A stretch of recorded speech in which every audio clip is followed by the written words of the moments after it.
Good morning, everyone. Welcome to our Governance and Priorities meeting for Tuesday, October the 15th. Would like to start our meeting today with our land acknowledgement.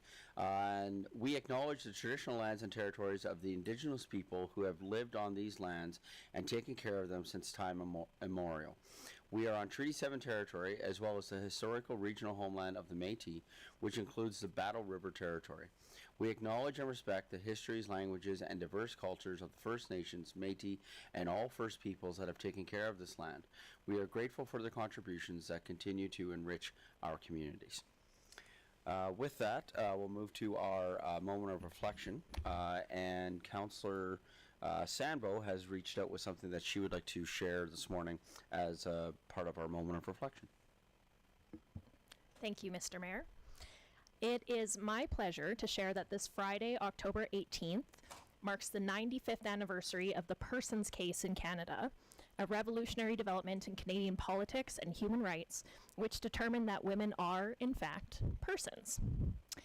Less than 100 years ago, whether or not women are persons was a hotly contested issue. English law said women were persons, but Canadian lawmakers disagreed and used this to exclude women activists and lobbyists from important conversations and positions of political power. It's appropriate that we've got the flag showing today. 5 women of the time worked together to challenge this interpretation locally at the Supreme Court of Canada and ultimately petitioned the Commonwealth's Judicial Committee in England to overrule the Supreme Court's decision. On October 18th, 1929, the law caught up with common sense and the future of Canadian political representation was forever changed. Those 5 women are who we call the famous 5. Henrietta Edwards, Nellie McClung, Louise McKinney, Emily Murphy, and Irene Parlby. Each has their own incredible story to share, and together they paved the way for persons like me to become policymakers. We honor their legacy and commit to ensuring that all Canadians will forever be persons, regardless of gender, race, identity, religion, status, or ability. Great, thank you for that. With that, we'll move on to the updates and approval of the agenda. Are there any updates to our agenda here this morning, either from Council or CAO or Ledge Services? So through the chair, just from administration, we'd request that we could deal with item 5.3 after item 7.3 on the agenda, if council so desires. Okay, so we'll just move it, so we'll just go in order, and then at 5.3 we'll move it to after 7.3, deal with it when we come out of closed session. Sounds good. Any other changes or additions to the agenda? Great, with that, can I have a councillor make the following motion, please? Councillor Grant. Thank you. I move that the Governance and Priority Committee approve the October 15, 2024 Governance Priorities Agenda with the following amendments. Move agenda item 5.3 to after agenda item 7.3. Great, thank you. Comments, questions? Call for the vote.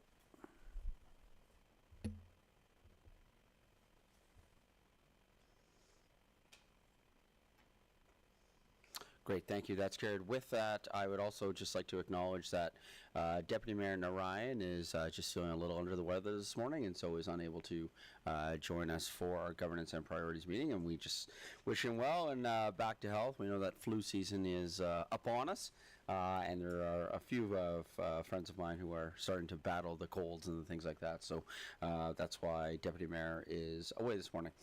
Public input session. Turning to the Ledge Services, do we have any submissions for our public input session this morning? Yes, we have 2 email correspondence. Okay, thank you.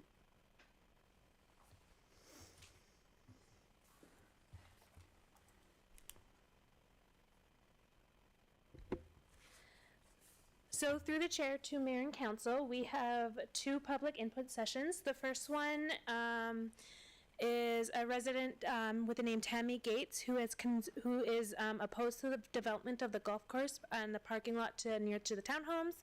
So I'm just going to read off her concerns here. Has anyone thought about the members that live near the golf course? Parking has already been an issue even before the condos go up. So how is parking and infrastructure going to make this community a community it was meant to be? Single family homes that council sees fit as condos so they can get tax dollars. Horrible. Now we get to be locked into our driveways because the condo dwellers have no place to park. Any consideration to the future? How many kids are going to be there? Yet no schools. Any considerations for their future? Any consideration for the future homeowners directly across from these new townhomes and their properties may now be graded because the unrealistic development will happen to their taxes, their property value. Any consideration in that town council? Great, thank you. I will actually address this one very quickly. First of all, just a reminder for our residents that Council took an exciting step forward on September the 23rd at our Council meeting, where we were able to acquire the lands for our new recreation center as well as our new high school site.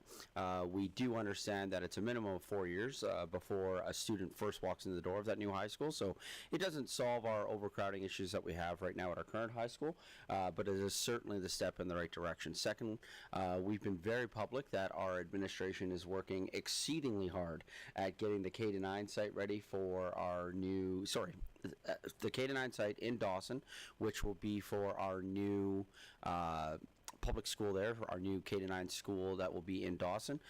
Thirdly, we also know that we have funding approval for the K-9 site for the Calgary Catholic School that is going across the street from where the new high school will be. So really excited about the work that this council has been working on and moving towards getting our schools finished. Secondly, just to quickly address the golf course as much as we can, the public statement is this: there is no application in City Hall that I am aware of or anybody on council is aware of for any type of rezoning or development currently of the golf course.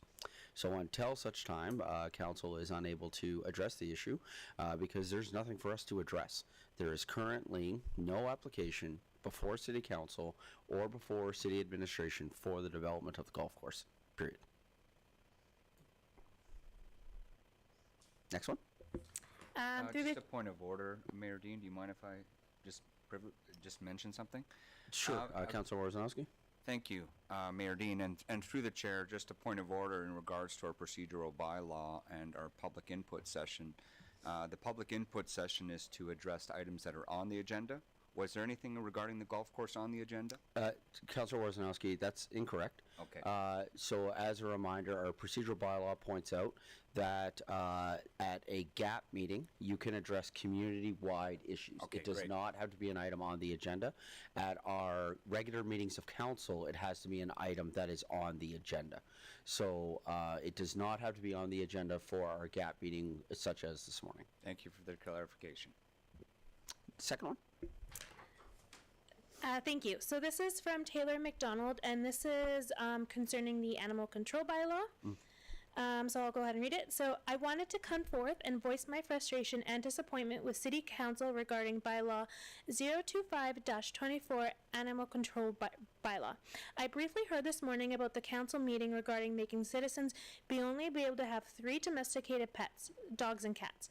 I believe this is not beneficial to the citizens of Chestermere, as these are arbitrary limits that responsible pet owners are being limited to in their abilities to have pets, especially compared to our neighbors in Calgary.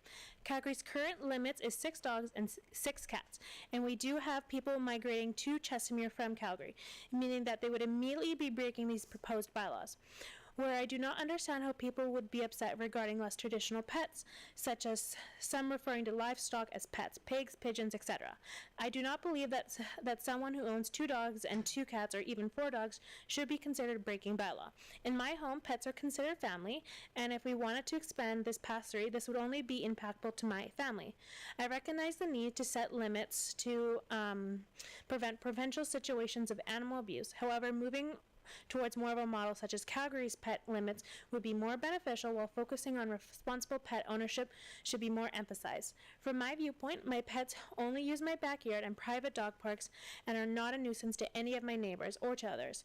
They are part of mine and my husband's family, and if I wanted to expand to have more dogs, I should be able to do so. As someone who does not have nor intended to have children, this limit seems arbitrary.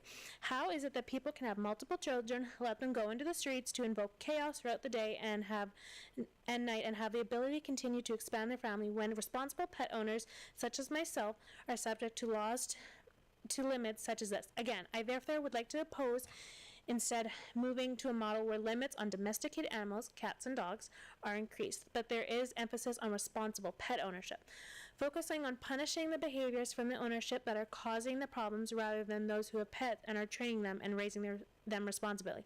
Thank you for your time and consideration. Kind regards, Taylor McDonald. Yes, thank you. To Taylor, just to note that our animal control bylaw is not yet finalized. It's only past first reading. Last council meeting had a very robust discussion about our animal control bylaw. Today we are going to be continuing on with that discussion, and second and third reading will not happen for at least one other council meeting.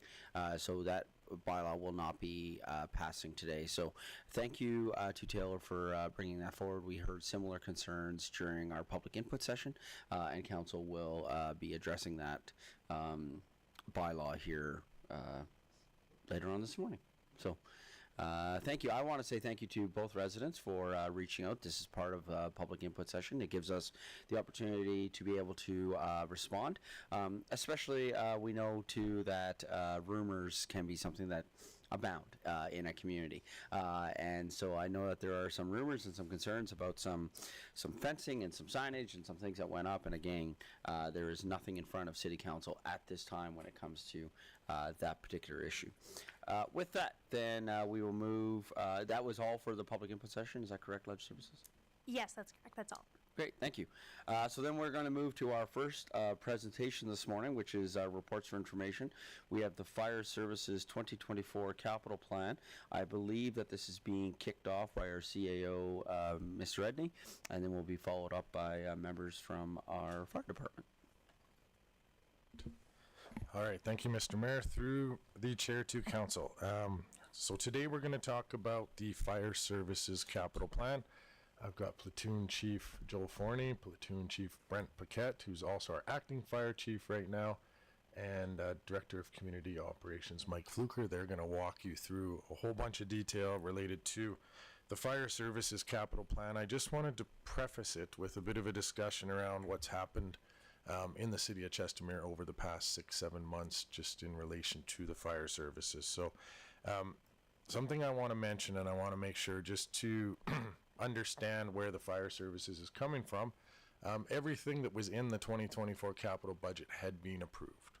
So it had gone through a process. There'd been a capital plan. There was a capital plan in 2023 and 2022 in 2021, and so on and so forth, through the years, where all of this information was discussed with the councils of the time, with the official administrator, and everything had been approved to move forward. So a number of items in the 2024 capital budget are well underway. A bunch had been completed, and a bunch were at the points we were putting deposits and signing contracts on some of the equipment. We had a review with Mr. Walter Gaylor back at the end of August, and the outcome of that discussion was to bring back a report on the fire services capital plan. What I've sort of done or elected to do here is actually, instead of myself doing that report and chatting on and on about what we should do going forward, is give the fire department an opportunity to bring forth their point of view, their side of the story. They've put a lot of work into developing the fire services over the past few years, looking at staffing levels, looking at response times, looking at what the city needs, and looking at the unique challenges that we face in Chestermere that maybe we don't face in some of the bigger cities and some of the other areas. Even just looking at how our streets are designed and how some of our new buildings are designed is quite a bit different than in other areas. So looking back at this report, originally there was a capital budget that was approved that addressed all of the items that the fire services will talk about today. Back on May 14th, the official administrator at the time made a motion to freeze all capital purchases in the fire services division until the time that the newly elected council had an opportunity to look at them. So as Brent and Joel and Mike will talk about, a number of those items were already in progress, have been completed, have been done, and then the rest were held in abeyance so we could come back and have this discussion. On July 9th, they also made that motion, the official administrator, it wasn't the official administrator. At the advice of the official administrator, the newly elected council made the motion to do the fire services review. We came back on August 27th and discussed that, and then that's when the subsequent motion was made by Councillor Narayan to bring back the budget. I apologize, it said by the end of September, but with everything going on, it just took us a couple extra weeks. So really at this point, Brent and Joel have done a great job re-looking at everything that was in the budget. They've made some changes, they've got some updates, and they've got some recommendations that may remain the same as they were before because they were based on sound judgment and sound knowledge. So we'll kind of have a bit of a discussion as we go forward here. I know they've got a presentation, they've got a bunch of information. Again, at the governance and priorities, this is just to have that sort of open discussion and preface what we hope to bring to the council meeting next week would be some RFDs to actually move forward with some of these projects for the 2024 budget. Obviously, things in the 2025 budget will come at the budget deliberations in December. So, but a number of things are time sensitive, and so I'll turn it over to the guys to maybe chat through what their thoughts are and what their requests are of council. Just before that, do you think there'd be a value in a reminder or even just some background as to why the official administrator made said motion in May or June to delay or put on pause those projects for 2024? Yeah, I can talk to that. Through the chair to council, at the time, I think there was some confusion happening internally with some of the projects.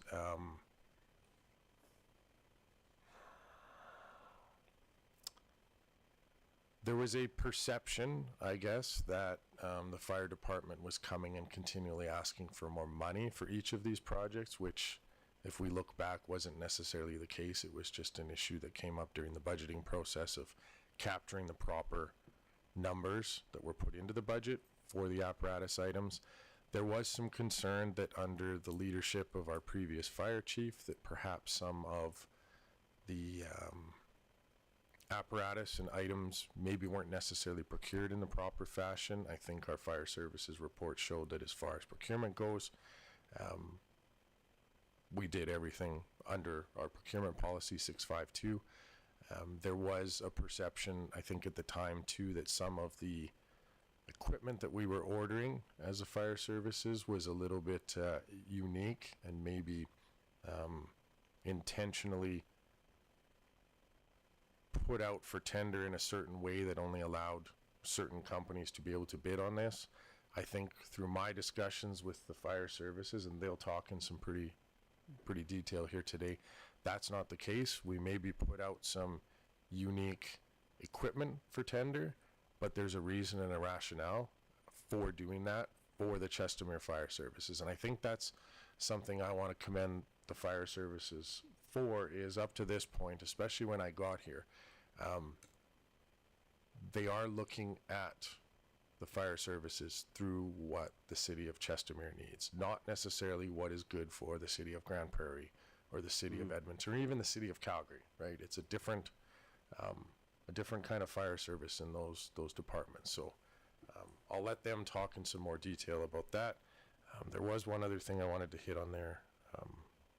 I think the other big issue, and we're going to address that today in the presentation, one of the big things that came up at the time with Mr. Legore was that we were purchasing, there was a perception that we were purchasing equipment for the new fire hall without a new fire hall ever having been approved to be built. Again, the guys will talk about this. That's not the case. The equipment being purchased is to replace equipment that is at end of life or whatever in our current fire hall. If we build a new fire hall, some of that equipment will move over there as they look at the levels of service throughout the city. But there was just a lot of confusion, I think, back in the spring as to what was happening. So hopefully this discussion today will help clarify that and give council some clarity and some guidance on how to move forward. I also think that it is not an unusual thing that programs or services that the city funds, that those programs or services do come back with additional requests throughout the year. We witnessed this last week, right? We saw a service that we fund, that being the Chestnut Public Library, came back for a additional request. I think the difficulty is when you sit on this side of the desk is how when you say yes or no, that's not necessarily a reflection of whether or not you support the overallness of that program or not. I think that is the fun part of sitting on this side of the chair, because we do have to say yes or no to certain things and those certain funding requests, whether they be at the very beginning or now. And so I will say that going into this, that is certainly a tension that I feel about ensuring that I think it's been pretty publicly clear that, speaking personally, I'm very much in support of our fire services. And to you, as you come and do this presentation, please know I feel that tension, that that there's a big old budget that we are responsible for on this side of the desk, and how do you walk that tension of being supportive of what is happening and the things that you say yes or no to at a given time period. So that'll be the fun next hour of my life. Thank you for that. Will be fantastic. I think I saw a hand up, Councillor Warzanowski. Yes, thank you, Mayor Dean, and through the chair. Good morning, through administration and to the presenters. I went through your capital summary that was sent out in advance, so thank you for preparing that. I think just for peace of mind, in lay people's terms, I've been in the equipment business my entire life. I completely understand that, equipment gets near the end of life and there are other knock-on effects for not replacing it. But maybe while we're going through this, explain what is the risk of not doing it, and then what is the risk of doing it, and the status. And I know the status is in the reports, but the status is of each contract, because I know that some contracts may move forward, some may not, based on what Doug Legore passed as the official administrator. So we want to better understand that as council. I share and Mayor Dean's passion for moving fire services and emergency services forward. But on the behalf of the residents, we just want to make sure that we're spending the taxpayers' dollars responsibly and managing our liability. So, yeah, welcome. We're looking forward to seeing your report. Thank you. So with that, I think we'll move forward to the presentation. And as our presenters are coming up, would you like us to just make a list of questions as we're going and then pepper you at the end, or have a discussion throughout? How would you like to see that? How would you like to see that play out within our presentations? Because we very much want this to be a discussion. We understand it's difficult because there's a formality. You're on that side. We got this big old desk. We got microphones. You got to hit the thing. People got to, go through the chair and say all the right things. So it's a little stilted in terms of a conversation, but we would like to facilitate it as best we can as a conversation. Good morning, Mr. Mayor, members of council. My name is Mike Fluker. I'm your Director of Community Operations. So what I'd like to suggest is that we reference the capital plan summary, and maybe we just take these items one at a time. Sure. I think if we save our questions till the end, okay, we'll be here for 2 days. So my recommendation is we address them one item at a time. And why don't we, if you're prepared, start with item number 1 from the 2023 capital budget. Engine 116, replacement for the current E116, which is 15 years old. The lifespan of an engine is 10 years. The cost of upkeep now outpaces the cost of replacement, and the downtime to repair severely impacts the delivery of service. A deposit of $192,943 was made upon the order placement. The balance of $1,286,289 and $289 is due upon delivery. This amount was received prior to council approval in 2023. The unit will be delivered in 2025, and the balance projected to the 2025 capital budget. Any comments or questions? Councillor Warzanowski. Thank you, Mayor Dean. Just a simple question through the chair and administration, and maybe to you, Mr. Fluker. Is it on time? Do we know?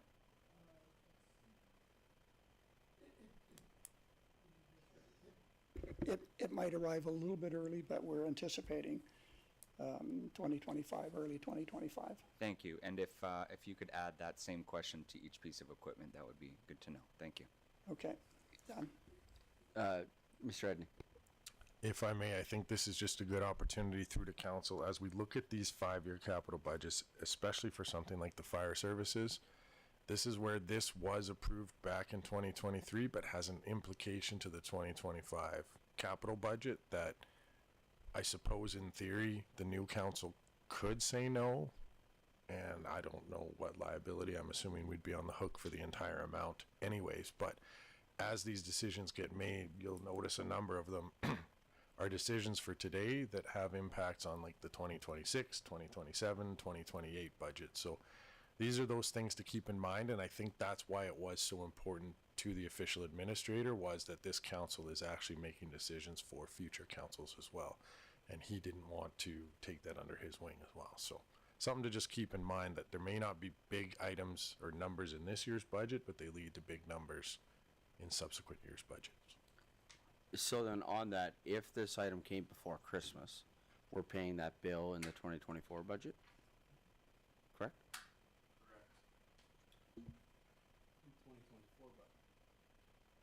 Yeah. Yes, so if it were to come early, we would have to come and make some sort of motion to expend that expenditure this year instead of next year. The funding source, I'm not sure exactly, but it's coming from the restricted reserve account, so Okay. it's not a tax.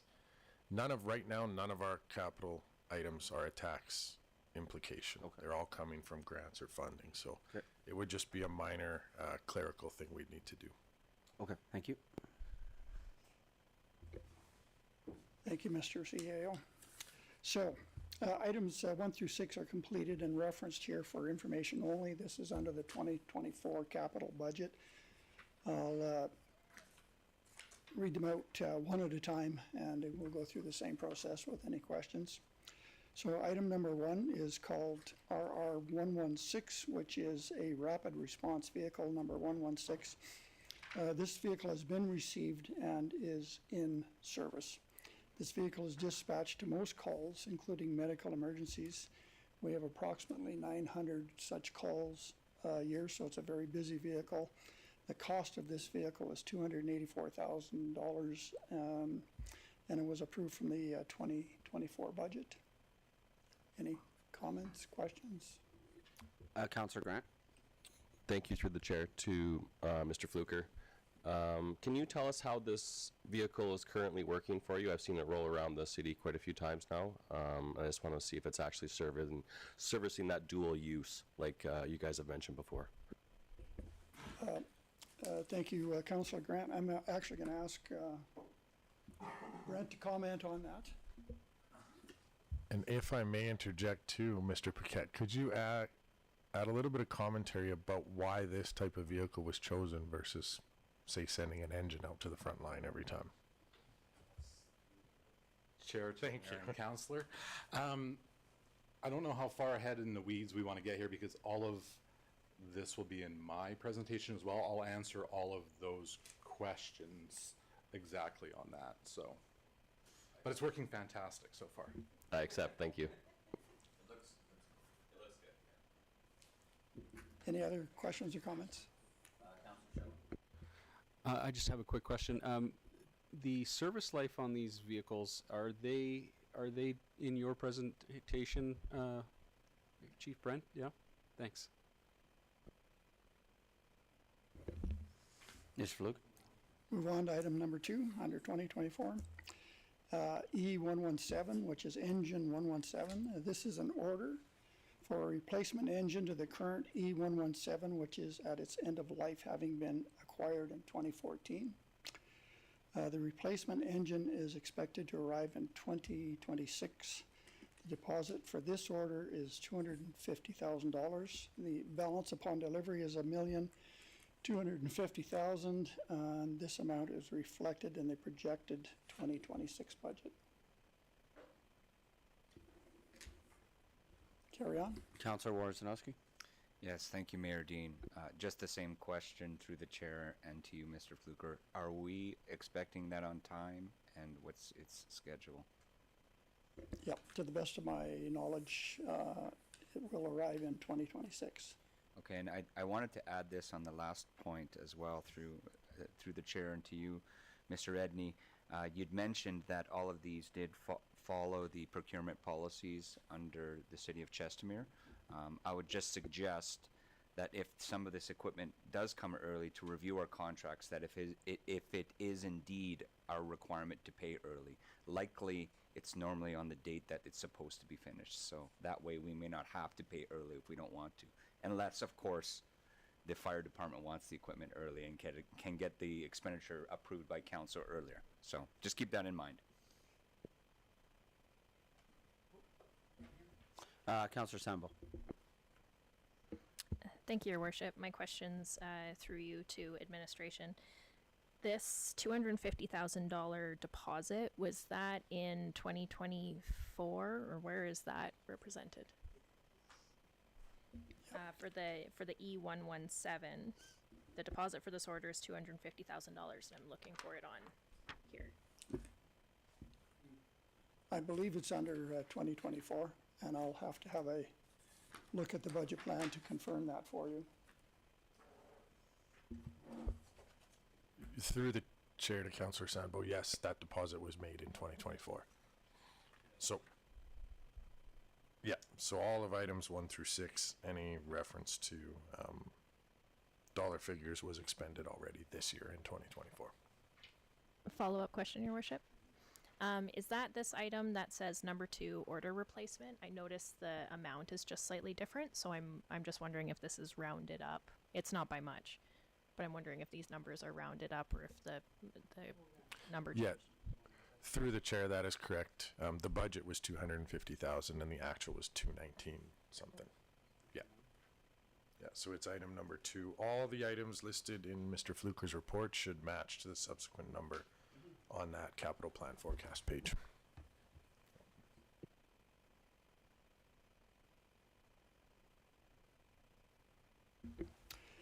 Item number 3, listed as VX tools, that's vehicle extrication equipment.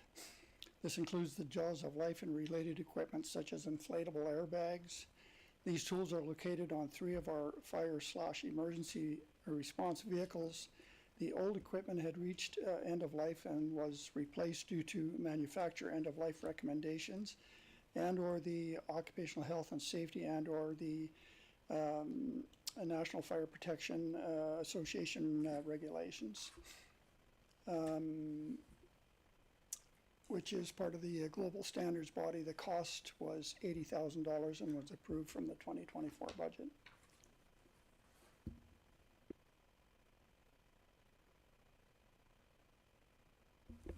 Item number 4, the EMS mannequin. The department acquired a state-of-the-art mannequin training aid.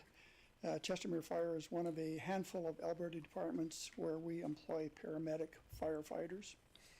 This device is critical to maintaining expertise in life-saving and learning new techniques as they are developed. The cost was $150,000 and approved from the 2024 budget. And I can just add a little bit to this, and I've talked to the firefighters that utilize this as a training aid. And they say that it's invaluable in keeping up their level of medical expertise, very lifelike mannequin that allows them to practice certain techniques that they may not practice on a daily basis. And if I can give you an example of that, probably all of us have taken first aid training of some sort or other throughout our life. And if you don't use it on a regular basis and you come across an emergency, you're thinking, what do I do now? And you're trying to recall the best practices. So this mannequin keeps them current. A question that I had on that was, my understanding, and correct me if I'm wrong, please, is that if we want to use training facilities, say, that City of Calgary has, right? So City of Calgary has some pretty fantastic training facilities for fire departments, that we would pay like a rent if we go there. We pay a fee to utilize their facility. That's correct, right? That's what happens? Through administration to your Mayor, there is a fee for it. The problem is now is getting a booking time. It's so hard to get in because they're so busy with their own people. Sorry, my question then is, with this mannequin as a state-of-the-art mannequin and us being only a handful, I wonder if the other departments have it, and B, do we advertise that we have this within our department so that we could utilize the same sort of strategy, right? So City of Calgary charges, they have a fee for this, other departments want to come, not that I, but it could be a way for us as a cost recovery piece, right? If another fire department is doing that, I wonder if that's a model that we can look at with regards to if we're one of the few that have the state-of-the-art mannequin. Is that something that we could advertise to other fire departments and have them come in to use that mannequin within our department? 100% is one of the things that we did actually think about. Most departments that run at a BLS level, like Chestermere Fire Service does, like Airdrie, for example, they have one of them. But there's other departments in the area that are looking at moving to a BLS model, and we would definitely be one of the ones that would be helping those departments move to that, and therefore possibly renting space and time and instructors to them. Awesome. Okay, thank you. Any other questions? Item number 5 is listed as M116 boat lift, which is a marine boat lift. This was done to replace the old lift, which was determined to have insufficient lift capacity for the fire department watercraft. This was determined to be an occupational health and safety risk and therefore needed to be replaced. The cost was $36,000 and approved from the 2024 budget.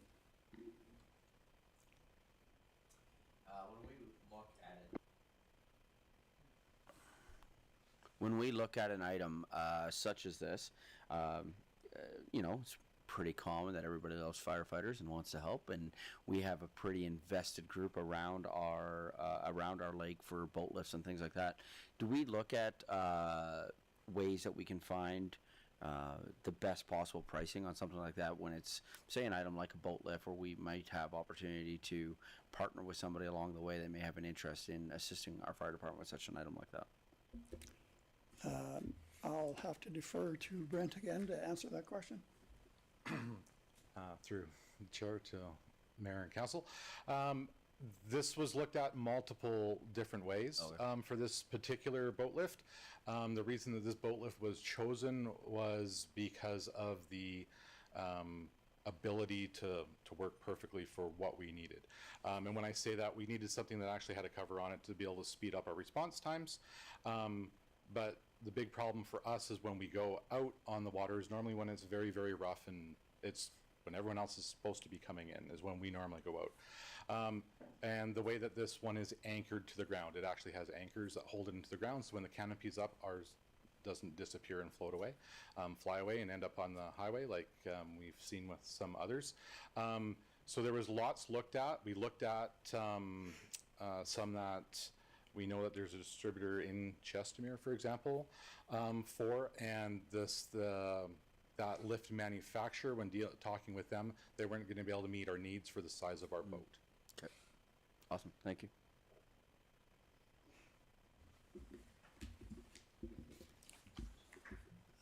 Thank you very much.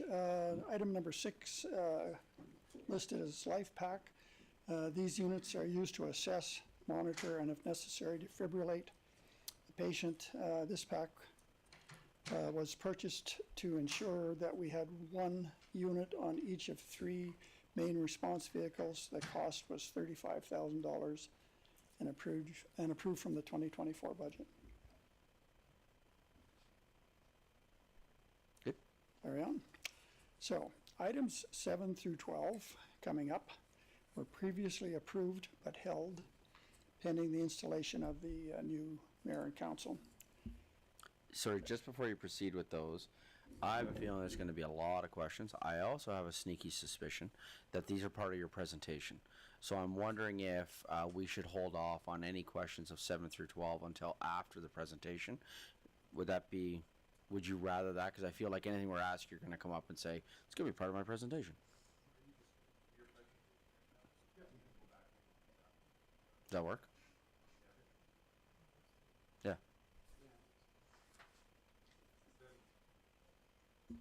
sorry, I'm kind of just speaking, but if the fire department does their presentation, then we can circle back to these, and there should be a handout with potential RFDs on your desk right now that will be potentially coming to next council meeting, so can think have we sort have of a fulsome RFIs. discussion.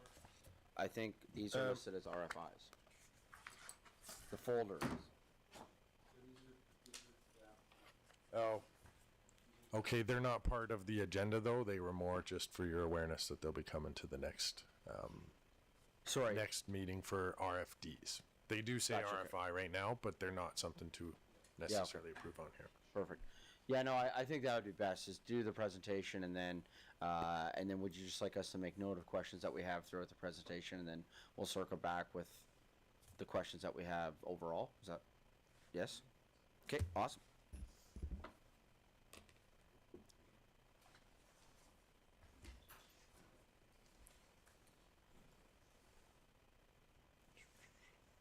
Yeah, we can go over to that other one.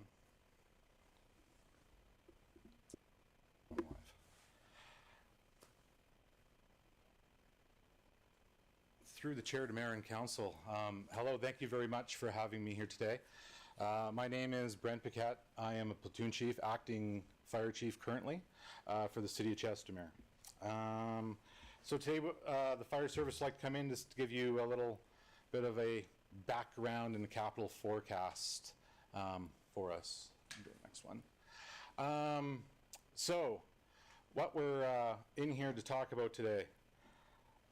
We've got a bunch of different things that we need to talk about of some content in the 2024-2025 capital plans. The fire service is very unique in more than one way, I guess, and how our capital plan affects multiple years. And I'll explain that going through this. Discussing of apparatus replacement forecast. Why are we behind the ball on some things, and what do we need to do to adjust all of this so that it's sustainable moving forward? Our current operational challenges, the growth forecast, which all of you definitely know about, so we're having those issues, trying to find out with that. We'll be coming with all the next ones, 7 through 12, for the request for decisions for all those type of things. On to the next one. So a brief history about Chestermere Fire Service. I'm older than old, I guess, now. It's really hard for me to think that because my employee number for the city of Chestermere is 36. And I don't believe that there's anyone anywhere close to me, but my father was the first ever fire chief. So I'm very, very dedicated to the city of Chestermere, which when I was growing up was still the summer village of Chestermere Lake, which became the town of Chestermere, which is now the city of Chestermere. And I also worked for Public Works for many years as well, worked my way up and became roads foreman. So I definitely know what the challenges are for the city of Chestermere, how we've grown and how we've moved through everything, and how we've always come and overcome with very little to make things happen, make things work. It's what we do. And I'm not gonna lie, we're still doing it today in the fire service. So in 1979, the fire service was actually originally happened. It was a couple of members, Roy Berg and my father, decided that they were talking that they needed something from the city. It took too long to get an ambulance from the city of Calgary. They couldn't start an ambulance service, so hey, let's start a fire service. Because it took 20 minutes or so to get at least to get an ambulance from the city of Calgary. Well, some days that hasn't changed. Even with AHS, it still takes us that long. So the fire service is still doing it. In 1996, we expanded volunteer needs because 96, we started doing an on-call, like people would sign up actually for shifts. In the early 2000s, we added an ATCO trailer to space. We did, in 2009, 864 calls that responded on, and the new hall was planned. In 2011, that new 6-bay fire hall opened. So we've grown quite a bit in the last 45 years, okay? In 2012, Chestermere Fire Services separated from Rocky County. Now, when I say we separated from Rocky County, the town of Chestermere had a contract with Rocky View County, and they managed your fire service. Okay, so they did inspections, investigations, they were the chief, they made budgets, they made equipment decisions. That's affected us definitely nowadays because of those, and we were with them for quite a long time. It's a little over 10 years. We had a composite of paid on calls and 6 firefighters on duty in 2012. Transition to a full service career department, we went to 5 firefighters on duty. We actually dropped one spot so that we could have all full-time. There was huge benefits to dropping and going to all full-time, as you aren't training always to the lowest denominator. When you had all those paid on calls with Rocky View that moved around, we didn't even have a water program because you couldn't keep everyone trained. PPE for everybody is extremely expensive, especially in the fire service. So that was what the city decided, or the town at that time, no, city, decided to do to move forward. From 2017 to 2023, there was, I'm not gonna lie, it was some dark days over there. There was a lot of infighting with different councils, different administration, and chiefs. Don't get me wrong, it was always going out and serving the public, serving the citizens, and going for those calls of service, and never missing one of them. But the IAFF came in with Local 5284, and in this last year, the first agreement was signed. And that has made life much, much easier between both sides. So position to grow full-time and 6 on duty. So if we look back, we're back up to in 2024 here of where we are with the amount of people we had on staff on a shift every day in 2012 is very, very similar. Okay, so that's one of our challenges. So we have 28 fire suppression staff. That means on the floor, 1 firefighter that's acting. We have an aging fleet. We have not necessarily the morale issues that we used to have. We're very, very happy with that. We are dealing with HERF regulations. We need that feed study for that second fire hall. We've had a bunch of it moving and a bunch of us moving forward. And because of those HERF regulations is why we really need to get into that and hopefully help out some builders and our citizens for better response times. The expansion needed growth and training. All of you have seen the rapid population growth forecasts. I'll age myself again. I remember when Chesterton was 350 full-time residents. We're 30,000 now. That's in the last, well, if I can remember it, it's under 45 years because that's how old I am. So in the last 40 years-ish, right, that's the growth and how it continues to grow, which is nuts. So our challenges are apparatus and equipment needs replacement and growth. We need to hire a new fire chief. Once again, that HERF regulations, we're building to different standards outside that 10-minute response time. And we have to build a certain way due to the way that we're building in Chestermere. So, and not just Chestermere, it's in the whole region. So that second fire hall. Mid-rise training, we have, if in 2020 there was 43-story or more structures in Chestermere, today we have over 100. It's crazy how quickly they creep up when you're not really paying attention, but on my best day, we have 7 firefighters on that are going to respond to that call. We are working with, right now, on some mid-rise training and confined space. Right now, we use mutual aid partners for a bunch of that. A lot of our confined space stuff, we end up having it dealt with before a mutual aid partner can ever get here, so we want to expand that. BLS, which is our basic life support. We do a lot of medical calls, even though that we have an ambulance here. And like always, we work on safety. The capital forecast, you all have a little bit of that. And why this is so huge is we have it already built out to 2030, because to buy a fire truck nowadays could be up to 4 or 5 years to get one, which is crazy. It is what it is, but for specialized equipment, that's how long it will actually take. So our forecasts are very, very important to you because, and we understand that the official administrator was concerned about his decisions were going to impact in 2031, 2032, and are going to impact.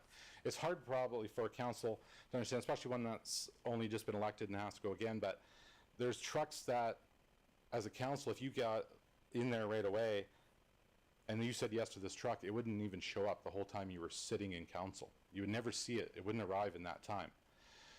So we have very, very big impacts moving forward of equipment and those capital projects.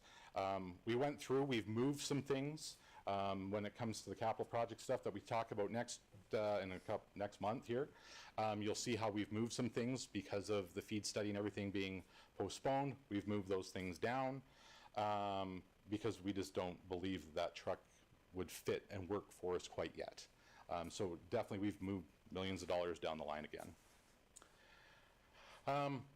So our infrastructure, right, we opened up our station in 2012, and that fire hall was supposed to be a 50-year fire hall when it was first built. That's the mind thought on it when they were building it, is that this is going to last us 50 years. Well, it's not going to last 50 years.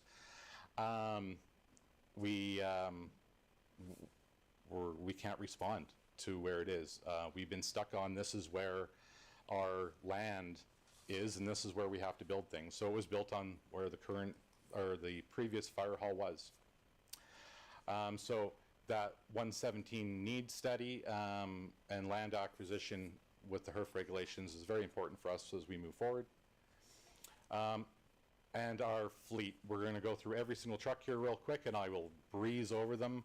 But of our apparatus, the year it was manufactured and when it's coming. So we've got some trucks that were all bought in a clump. Unfortunately, we're kind of doing it again, buying it all in a clump, and then we're going to move stuff forward, but we've done some standardization. No, you can go to the next one, please. So this is the rapid response vehicle that you were asking about and what it is and why did we purchase this. The biggest thing now is a fire engine itself, so our big main pumper truck is $1.5 million. That is what it is, and it makes no sense to us. After we did all of our reviews, our internal reviews, we looked at apparatus and what apparatus were we using, what apparatus weren't we using, what is right for the city of Chestermere. That was the key purpose. I did say before that we were under Rocky View County for a little while, and they were the ones that were giving suggestions and buying the fire trucks. We had what we call a bush buggy, which is a grass fire truck. When we did our review, it's okay, it's not in there. It's been taken out.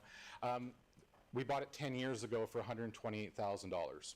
And we went, this truck makes no sense. It's done more calls for washing bodily fluids off of pathways when someone falls than it's ever done for grass fires inside the city. But it's done lots of calls in Rocky View. But we're not here for Rocky View. We're here for the city of Chestermere, and we only have so many people. We can't be sending trucks out all the time. And also we were sending out our firefighters in a pickup truck for medical calls to save the wear and tear on the $1.5 million engine. The problem is we get quite a few calls now, and they'll be stacking calls or they'll be out on a call when another call came in.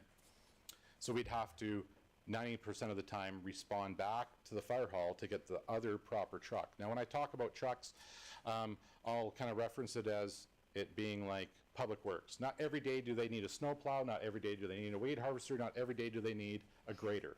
But the days that they need those things, they really need those things. Same with us with our trucks. So this truck was decided on that it would replace multiple trucks. We sold that bush buggy that we bought 10 years ago for $128,000. We sold it last month for $100,000 to go towards this. Makes much more sense for us to respond with this truck. This truck now, instead of our crews responding back to the hall to get the right truck to go on the next call, 90% of the time now they're just going to the next call. So this is medical first response, it does wildland fires, it supports on motor vehicle accidents.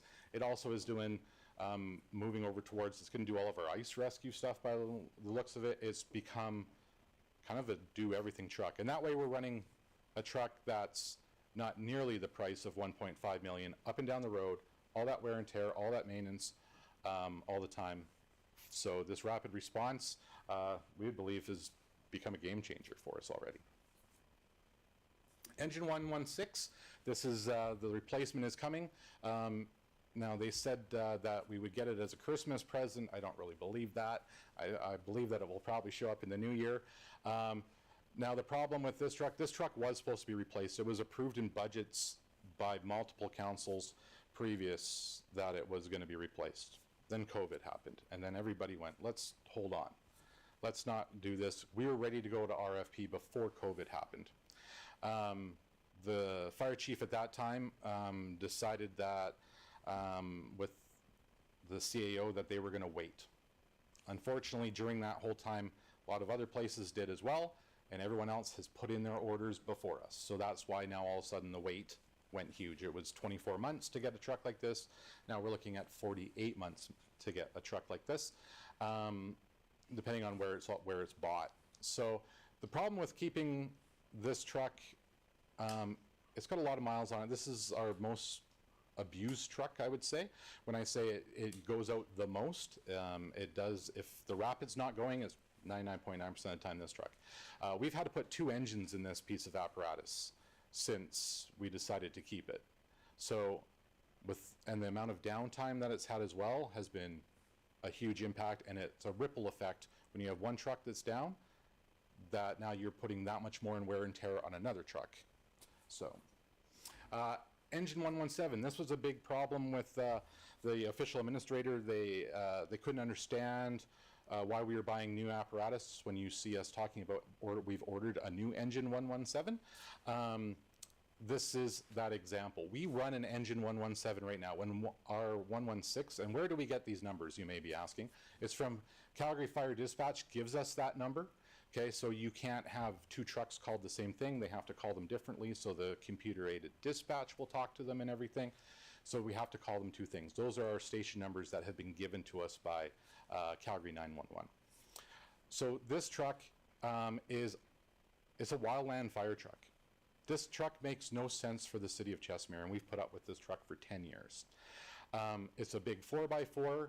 When we were back with being managed by Rockyview, the plan was this was going to be our rural fire truck that went out to do rural firefighting, and the other truck would be our city fire truck. Okay, kind of makes sense. But over those 10 years, a lot of things have changed, and we've grown way too much. We don't go out into County of Rockyview very often. This truck is a very impractical truck for us. It's hard to maneuver, it's hard to get in places, and it is already now 10 years old, so the replacement is ordered for it and is coming to replace it. Both of these trucks that are coming as replacements are identical trucks. They're part of our standardization. So it doesn't matter what fire truck you're on, who it is that's working, what fire hall you're at, you'll know the piece of apparatus. So this truck would be a good one for us to sell and to go fight wildland fires in the spring, to be honest. But the ripple effect of that other engine being out, this is the engine that we use quite a bit. There's no cross lays on it. It's not as safe for firefighters, for internal firefighting uses. And we've put a lot of wear and tear on this truck because of that other one being down.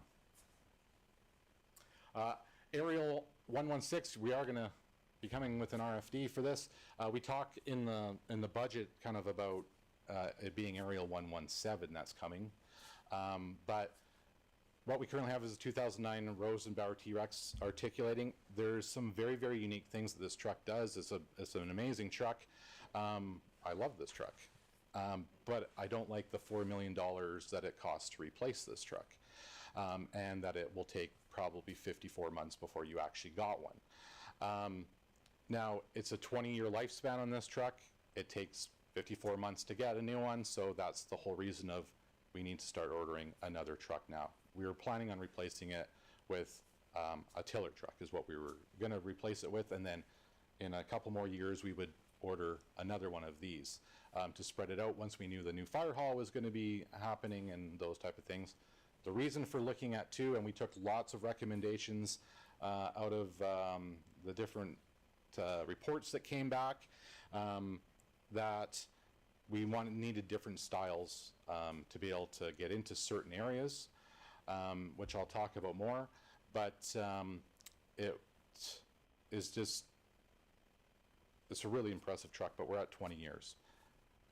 It's cost us over $150,000 in the last 2 years just in maintenance and obtaining it. Also, the problem is, as you would probably know with your own personal vehicles, it's really hard to start getting parts for some of these things after a certain amount of time. And there's quite a few of these trucks out there that probably get used, like I'm talking big cities that use them and not necessarily abuse them a little bit more. And when I say that, it's because they have different people on them every day. We have normally the same people on them every day, so they treat them a little better. I'm not going to lie, they take care.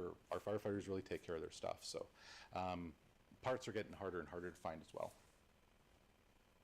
Tender 116, it's a big water truck. That's basically what it does. This here is going to be a 20-year truck. We don't have it even planned until 2029 to replace it, I believe, off the top of my head.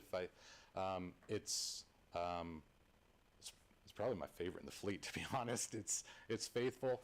This is the truck that last year was up in Jasper this year helping with the wildfires. Marine 116 is 2014 Canter. It sits down at the lining there on that lift. And we had some serious issues with that piece of equipment this year. The boat we expect to last a long time, but motors did not. Unfortunately, we had to replace the motors. It wasn't necessarily a budget thing, but that was another one of those where working with Fleet Services, they went for how much it's going to cost us to fix this motor, and the next one's having the same kind of issues. Fleet Services was fantastic to say that we're throwing money away if we do this. It's time to replace them. So they're getting new motors on them as we speak. Marine 117 is a Sea-Doo, replacement 29. It works, but it's kind of, if anyone's been out on this lake, they know how weedy it can be, and at different times of the year, if it works or doesn't work. It's currently the only thing that we have that we're working. The plan is when we do replace it, to replace it with something that we can use in all of our stormwater retention ponds and everything as well, so it wouldn't be replaced with a Sea-Doo. UTV, this here's our primary use for it is pathway access and rescue out from the middle of the lake. It is a very long way to carry somebody that's crashed on a snowmobile or a quad from the center of the lake. It's hard. I've had to do it. But I'll be honest, 90% of the use of this piece of equipment is not done by the fire department. We share it with the CPOs. The CPOs use it way more than we do. This is a aquatics truck. It's used to tow stuff around. Now we have the Rapid. This here's gonna, everything that we're doing with this is kind of changing, but right now it's still doing a little bit of our water stuff. This here is ERU 116. We'll be coming for a request for RFD for this if everything goes well, but it's nearly 19 years old. It's just worn out.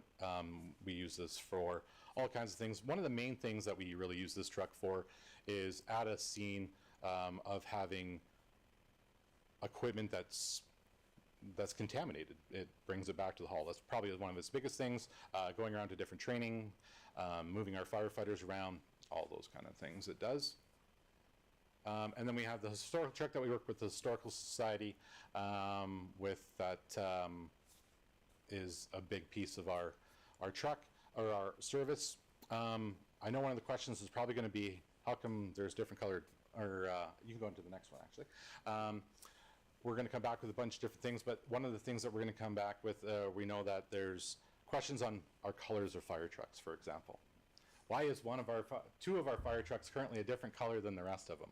And why is the two others that are ordered the different colors? So here's another little history lesson for you. The reason that Chestermere has red, white, black fire trucks is because the aerial truck, when we ordered it, was the first custom truck we ever bought. We bought it at a discount because it was already painted, because it was rejected from the fire department that was actually going to buy it originally. The city back down, the town back then went, well, that's a great deal, let's buy it.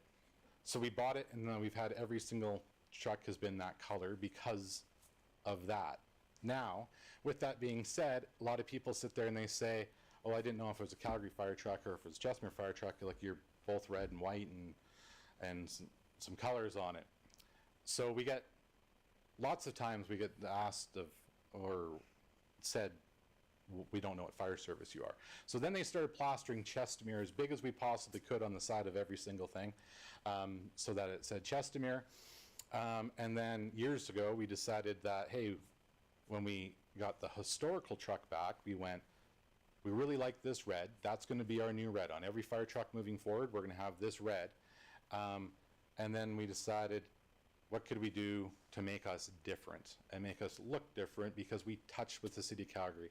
And there is lots of calls, actually, that you'll see us right on the boundary here, that there'll be a Calgary fire truck and a Chestermere fire truck at it.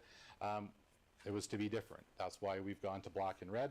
And I've never had so many compliments on our colors of our fire trucks before in my life, like 30 years in the fire service, and I've had so many comments on the black and red fire trucks. But the red on the black, so our new black and red, that red is the exact red as our historical truck. And black is a really cheap color. So it actually makes, when we go to our lockers are black and it's not chrome, and there's a bunch of things, there's actually a big bunch of price saving in doing that instead of going with chrome. So that's the reasoning for it. Yeah, we get lots of great comments on them. So yeah, the director here will go through those 1 through 7 of what we need to do. The feed study, the different scopes in it, it was underway prior to the pause, and a lot of these things were done.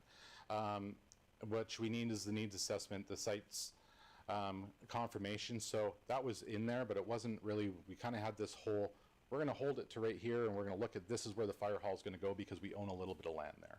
Part of this feed study is to go, just because we own some land there, we got to buy land no matter what. Is that the proper place for our citizens? Is that the safest place for citizens with the growth and with what we're going to do? So it's been lots of stakeholder engagement, of talking with different departments, CPOs, RCMP, different things with of what we actually need. So there's lots being considered in that, but we're definitely ready to get working on that right away again and move forward.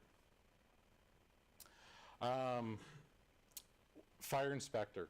That's one of the other things that we have. One fire inspector out of the fire marshal right now, and the amount of growth and how busy this individual is, we're going to be coming to you right away with a to add another position of fire inspector. There was 26 million or something. I'll have the numbers here, but of new buildings that were built in Chestermere, like $226 million so far this year, that we need to protect and that we need to inspect and that we need to do fire reviews on, that we need to work with planning and developing. Our fire marshal and our inspectors are beyond overloaded. The crews have definitely helped out, and we will get, for the first time I think ever, have every single commercial building will be get an inspection this year. But we're flat out on the inspection side. The replacement of self-contained breathing apparatus, that was approved at $480,000 to move forward, and we had gone through the RFP process and we have awarded it, and then it was put on hold. That this is our self-contained breathing apparatus that we have to wear for everything. It's under occupational health and safety and NFPA, that after 10 years there's just so many new advances to it that we need to replace. Also, we get to those points where all of our bottles need to be hydrostatically tested and all those type of things. So we would be dumping a lot of money into our current ones when we just need to replace them. Replacement of rescue equipment, that's one of the other things that is on this list. Originally on the budget line it was approved at $200,000. Because we've moved a piece of apparatus a couple years forward, we don't believe that we need all that money. And the second that we buy some equipment, it automatically starts to age. So if it's sitting on a shelf aging, sitting on a truck aging, we can sit there and go, oh, we'll put this on a shelf, like all of our big struts for rollovers and those type of things. We'll be honest, we don't use them a lot, but when we need them, we definitely need them. But we'll contract those kind of positions out right now to the city of Calgary, if they are available, which 99% of the time they are for us, but there is a chance that they may not be. So there's certain things that we decided that we will not replace that equipment yet until we actually have a proper rescue truck to put them on.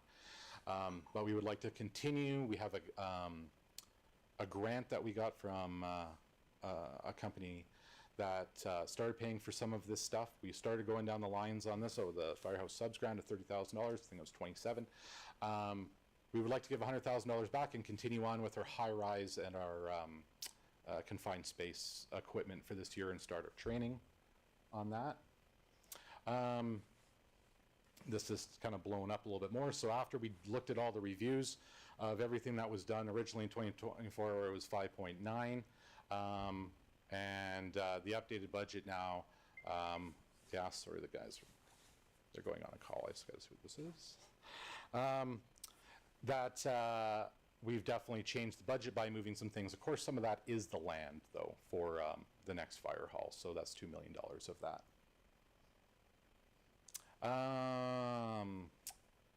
Yeah, we've already talked about this. Basically, there's, right, the new colors. Right now, currently, the fire chief doesn't have a vehicle. The old fire chief drove his own vehicle. When we have a platoon chief on now, we are hopefully moving towards 24/7, 365 days of having a platoon chief that will make operational decisions. So that's normally their vehicle that they drive all the time. But one for the fire chief for day-to-day business, because right now, as the acting chief, if Joel's on working and we have a call that I'm required at, I take my personal vehicle. So this one here I know is going to have lots of talk. This is the replacement of Ariel 116 with a tiller. There's benefits to it. Believe me, we thought long and hard about all of this, and we thought about those things what works for the city of Chestermere. And why don't you see a lot of these up here? There's only a few in the other side of Canada. There's none on this side. I've reached out and we did lots. So the benefits are they're lighter. When we talk to GIS and infrastructure and all of them, they love the fact that that weight is distributed over a farther distance going up and down our roads. Our current aerial truck's 40 tons. That's a lot of weight going up and down our roads. Maneuverability of where we can get it in. And compared to replacing it with the identical truck we currently have is $1 million in savings. License classifications, this has been all over the board, but we've reached out and it is not actually a tractor trailer because the trailer does not disconnect. So everyone that has current licenses at the fire hall is all they need is our current licenses. We don't need to change any licensing. It fits in the fire hall. I don't know where this horrible thing came from, but it would fit in our current fire hall. If you had seen the map, which of our dead end and our loop roads in the city of Chestermere, it is mind-boggling how many dead ends and loop roads we have in the city of Chestermere. So the way that we build will help us get into this. It's a 20-year truck. That's how long this truck would be for at 2.8 million. It's 46 to 58 months to get. So we, if you can just go to the next one, let it start playing. That there's lots of different benefits to it. So this truck here that they're going to compare it to, this is a comparison so you can see turning. This ladder truck 27 is smaller than our current truck in Chestermere. So it would actually turn much tighter than what our other one does. But the way that we're currently building, and I know that it is not just us, it is part of an agreement and us having to meet a certain amount of density of per acre, and I understand all of those things. But because of that, we have areas that are really, really hard to get into. And even our current truck can't get into those areas. So yes, being a longer truck, it's you would think is harder to get into, but it does have a rear steering. With that being said, you don't have to have somebody in the back all the time. You can pin it, you can just drive it. One person could take it to a call to get it into the tight area. We would do it with another person that's there or whatever we need to do. Now we talk about why is there not a law? Why don't you see these around here? That's a very valid question. That anywhere that would have a truck like this would be a major department. We're a city. It is what it is. We have the same needs as other places that need to get into those tight areas. But we're a very small fire service. We don't have a lot of people on our fire service. If you looked at, in the report that came in that you reviewed, that they talk about how the city of Edmonton has a certain amount of aerial trucks. If you were to replace every one of those aerial trucks with one of these, you'd have to add one more person to that, right? Because of their union agreements and everything, that you would have to have a dedicated tiller firefighter on the back to steer it. That would be over 4 shifts, and every single aerial that you have in that fleet, that's multi-millions of dollars to change that. So we do in the fire service what we call standardization. We try to keep things the same as much as possible.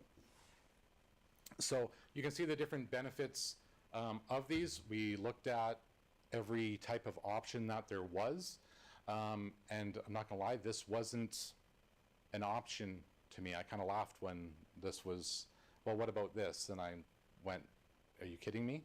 And then we started doing the research on it, and we actually dug in on it, and we asked the questions of, instead of saying no, we kind of went, well, why not if it seems right?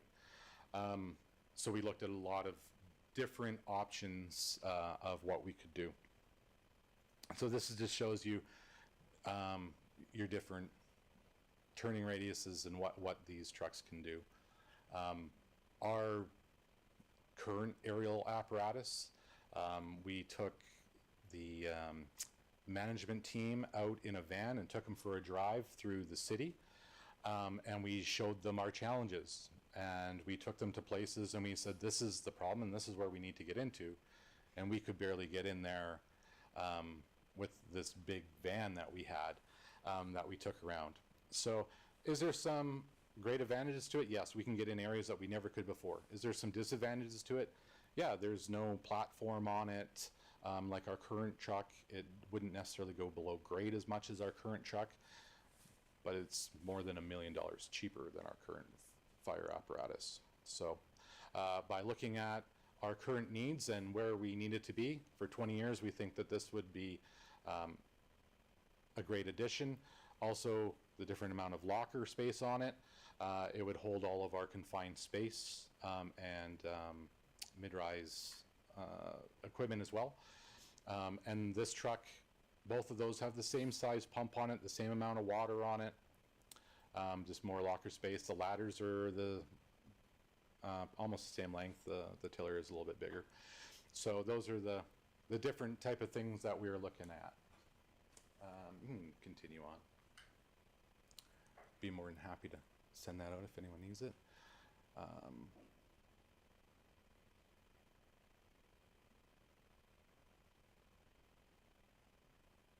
This is just turning radiuses that it will turn.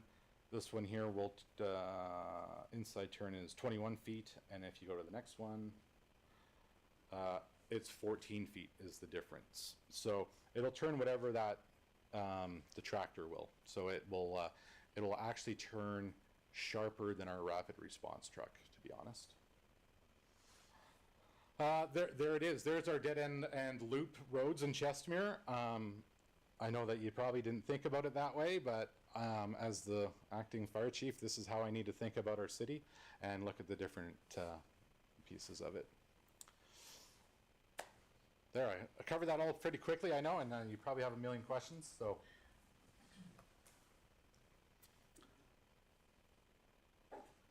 Okay, great. Would you like to go back to your stuff?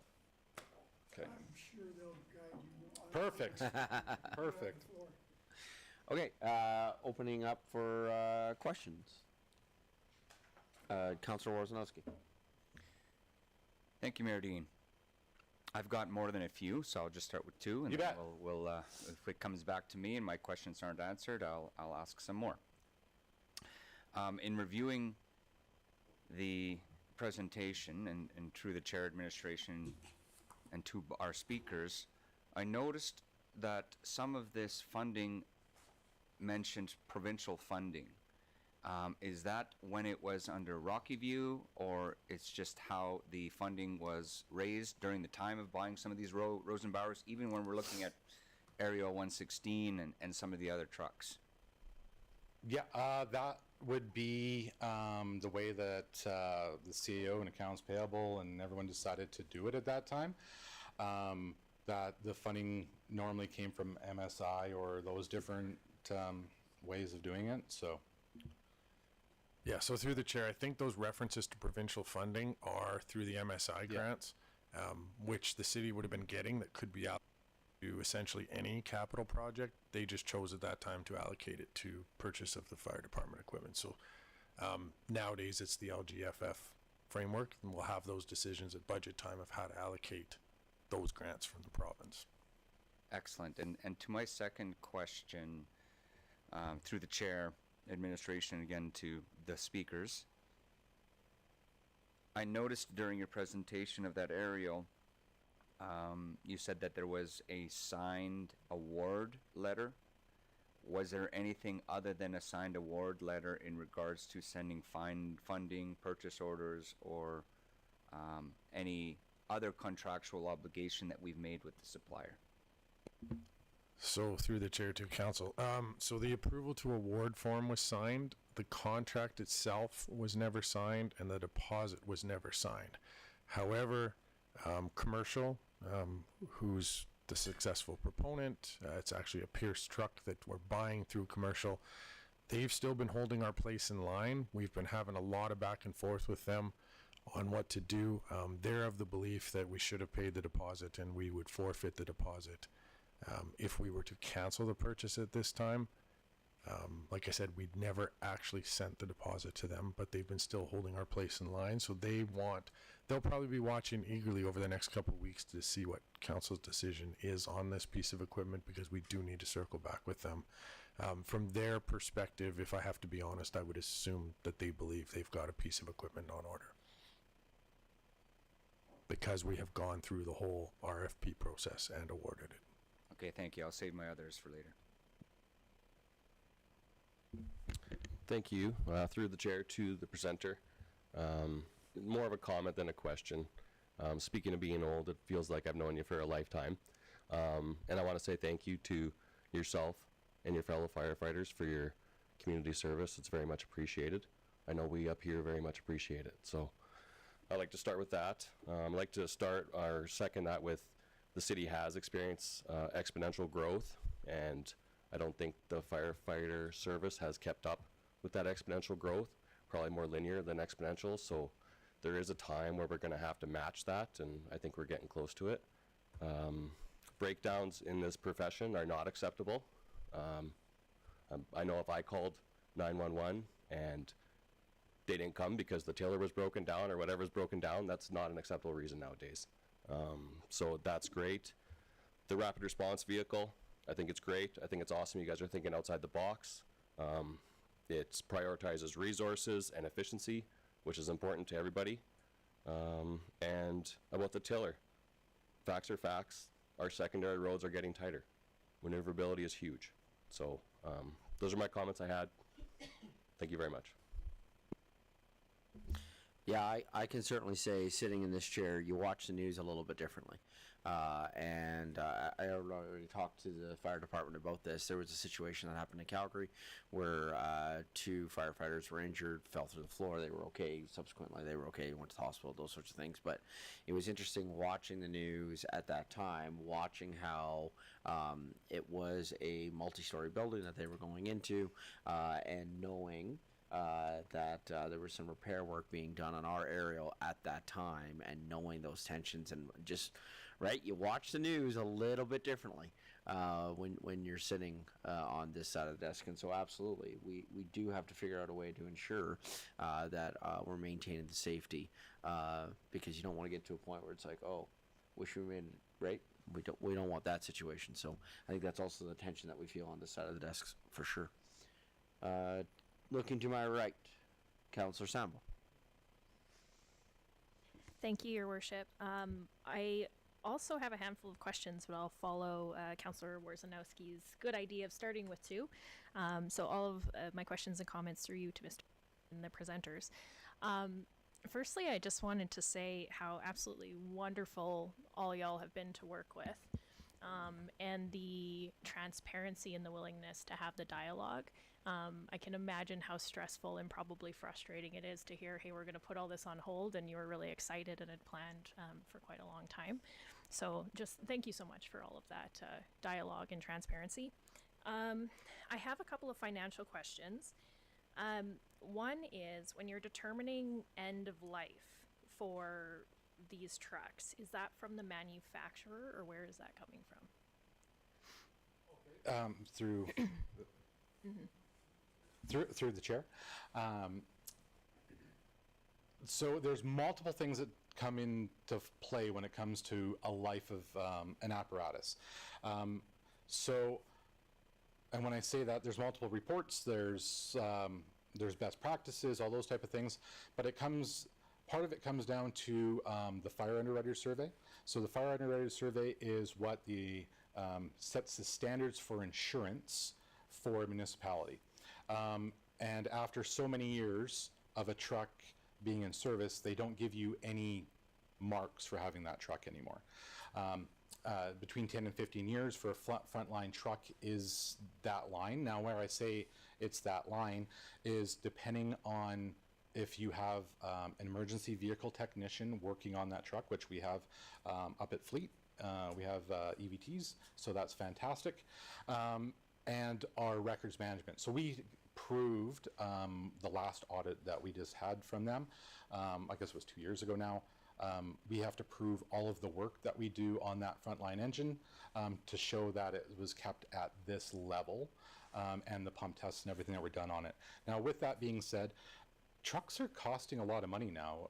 Even from one of the first trucks between the engine 116 and engine 117 ordering, just the changing in the engines, because Cummins no longer made a certain engine, it went up $100,000 overnight. Like they told you, hey, if your order's not in by this day, it's $100,000 more.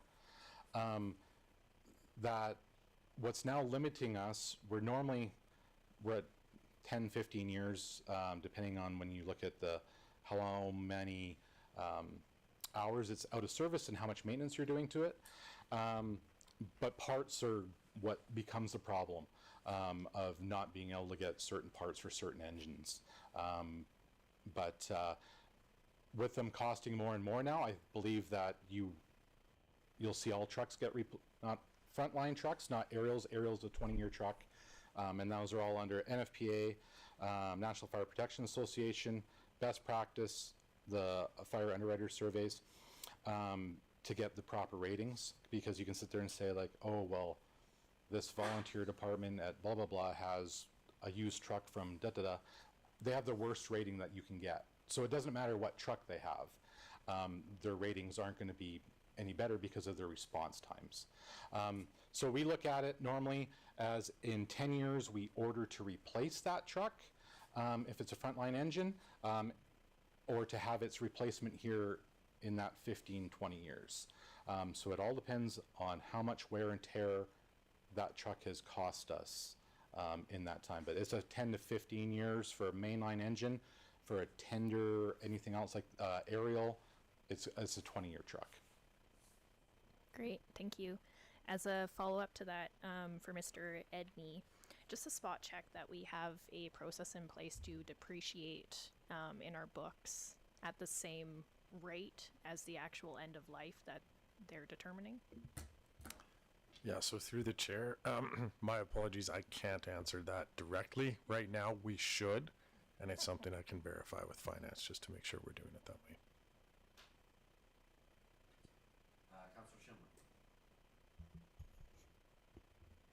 Okay, I'll also echo my fellow councillors' questions of two, although they should have went with three, I'm just saying. That's a Monty Python reference, I'm sorry. I understand that Rocky View doesn't have a rural fire service. Is that correct? Or- Rocky View does have a fire service, but the closest halls to us would be either Langdon or Balzac. Oh, Langdon or Balzac. Okay, so yeah, I was just wondering how often we send equipment out to help with situations with Rocky View. Fantastic question. So, over the last couple of years, we've really had to change we've changed our agreements with the County of Rocky View. So years ago, we used to have a complete response agreement. Anything in a certain area, we would automatically go to. But in the last couple of years, with how busy our service is, we can't really do that anymore. So we still have mutual aid agreement with them, and we will respond when we have equipment and personnel available. But we maintain that we will not have less than 4 firefighters at any time inside the city of Chestermere to take care of Chestermere. And flat out, we got caught. We got caught multiple times where we were in another municipality helping them with what needed to be done, and we had a call for service in Chestermere, and we were not able to meet that service. So we've changed it since then that we will keep 4 firefighters at all times on duty in Chestermere without leaving to go to another municipality.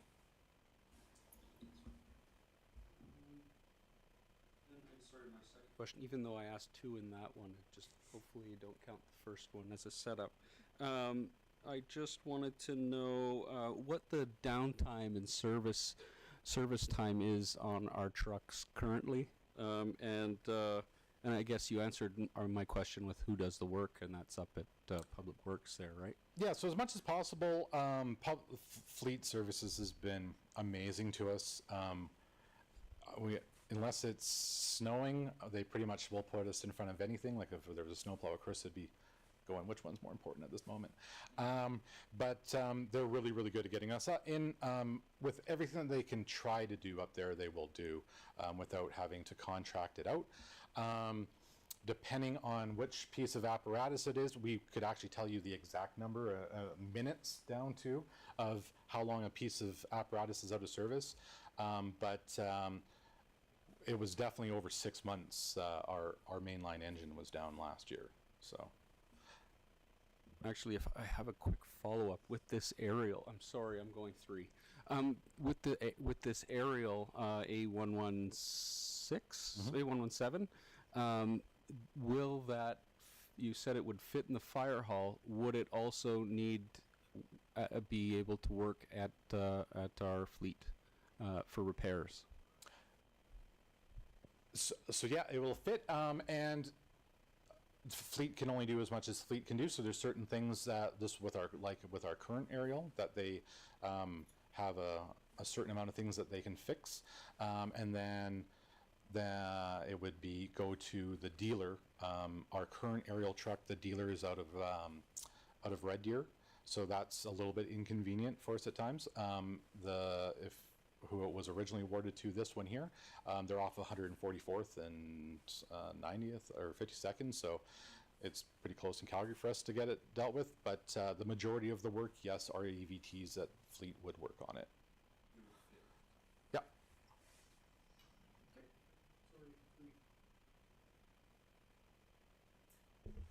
Yeah. Councillor Randall. Thank you, Your Worship. Thank you so much for presenting. And it's always as first responder, we have the respect for the community as well, because it's for the community safety. My question is this: the multiple high cost items spamming several years, how does the fire department plan to face these expenses to minimize the financial burden on a city budget?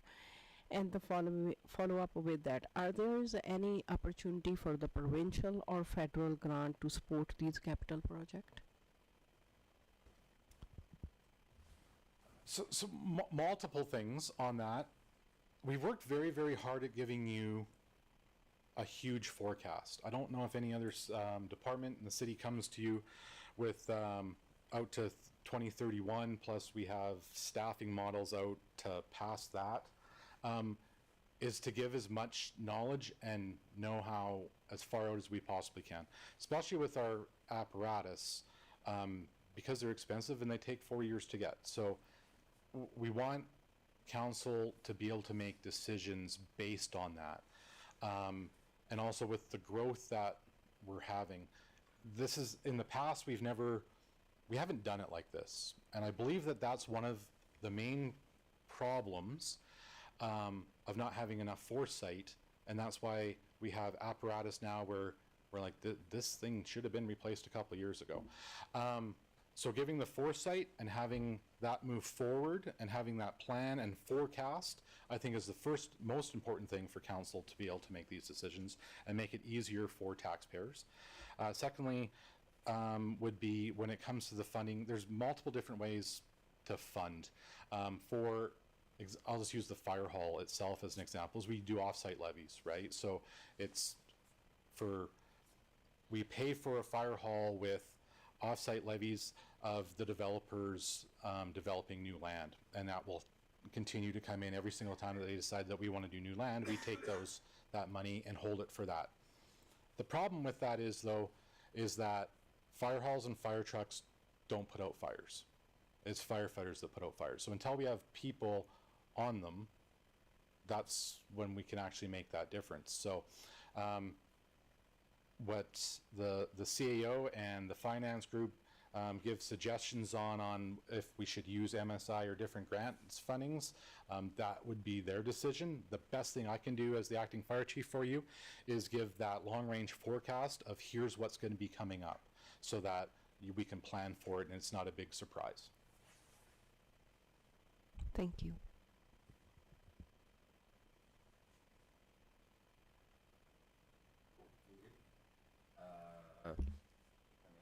Yeah, Councillor Worzanowski. Thank you, Mayor Dean. I just have two quick questions, and they're technical in nature. In regards to, and through the chair, administration, and our presenters, when reviewing the specifications of the new aerial, thanks for showing the video in regards to driving the caboose, so to speak. I've had experience with building equipment that was a single piece chassis that had rear steering axles, so that may be a solution that may be available in the marketplace for aerials that may not be so overall length, but still have the maneuverability of having 6-axle or 3-axle or 2-axle steerables. So I just wanted to mention that comment, and if you are aware of them, certainly comment. And the second point I wanted to make was you spoke about consistency, and you can compare other services such as vac truck companies, Volker. You are absolutely right. Having consistency with brands is really important. I see that our aging fleet is mostly Rosenbauer, but also it's important what's under the hood, engines, transmissions, and the like. And my question is, as we're looking to the new fleet, are we looking to standardize as much as we can and potentially look at standardization for our other utilities in serving the city to lower our operational expense on just maintenance and keeping these things on the road? Yeah, so the first one about in our industry we call it crabbing for different type of steering. There is that option as well. The turning radius for getting left or right, I should say, away from objects is better, but overall turning it isn't necessarily better. And with the weights of our apparatus, they're finding some problems with the steering. It hasn't been mastered yet in the fire service, but definitely it was one of those things that was looked at. 100%, it was definitely looked at. Then to your question or comment on fleet, yes. So for example, everything that we try to do, not just with our apparatus, we try to do we call it standardization. Doesn't matter if it's a nozzle on the end of a hose line or if it's a saw, we try to make everything the same. So that way, and it saves us in a few different areas as well. It saves us in training it doesn't matter if it's a piece of equipment or a piece of apparatus. The training's the same across the board for everybody on it. And then when it comes to apparatus up in fleet, it makes life easier. We keep this belt on the shelf. We keep this filter on the shelf because it's the same engine, same transmissions. Both of our engines that are currently coming are identical, including their engines and transmissions. So we try to keep everything as much as possible. Yeah, in the fire service world, it's on the outside, it might say it's a Rosenbauer, it might say it's an Acres, it might say that it's a KME, but we buy a chassis that's, you know, most of the times we buy a chassis that's a Spartan chassis, and we've been trying to stick with the same engines. Unfortunately, the engine that we have ordered for all of our current ones, because of California's emission controls, is no longer made. But yeah.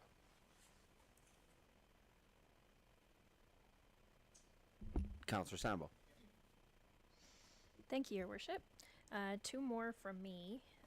Question for CAO Edney. The offsite levy bucket. That's for fire only, this one, or what's in that bucket? Yeah, through the chair to Councillor Sandboe, I do believe, I'd have to look at the details, but this is a separate part of the office that is strictly for the new fire hall. So it's just the fire hall, none of the apparatus or people or any of that kind of stuff that goes into it. Thank you. Did that answer it? I think Okay. it does. If we could maybe confirm exactly what that includes, because this forecast implies that some of the equipment could be covered with the levy. I'm not 100% sure about that because there's a lot of numbers on here, but I'd like to understand that better if possible.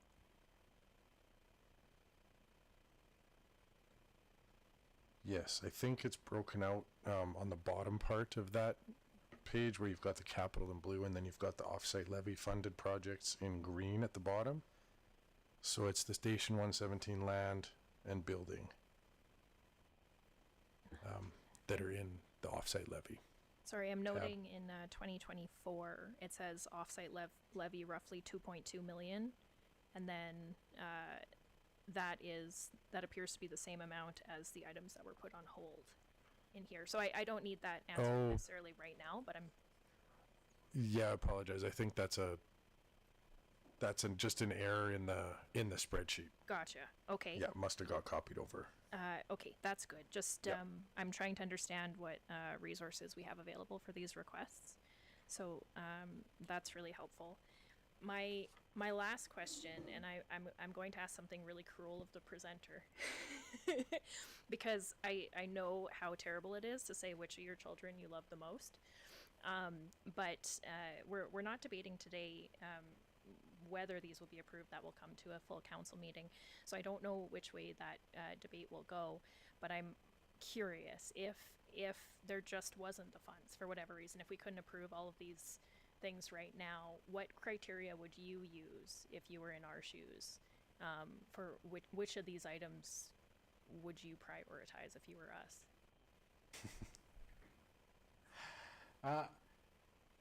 That's a extremely hard question to answer. I guess whoever the next fire chief isn't going to get a vehicle. No, it's you know, I think that the fire department has taken a very responsible look at what was originally already approved by previous council or previous official administrator. Agreed with what the acting CAO and what our director Edney had to say to us at the time, and we already said no to a whole bunch of things in here and moved millions of dollars in different apparatus out of this year. So I think I've already done the work for you, to be honest.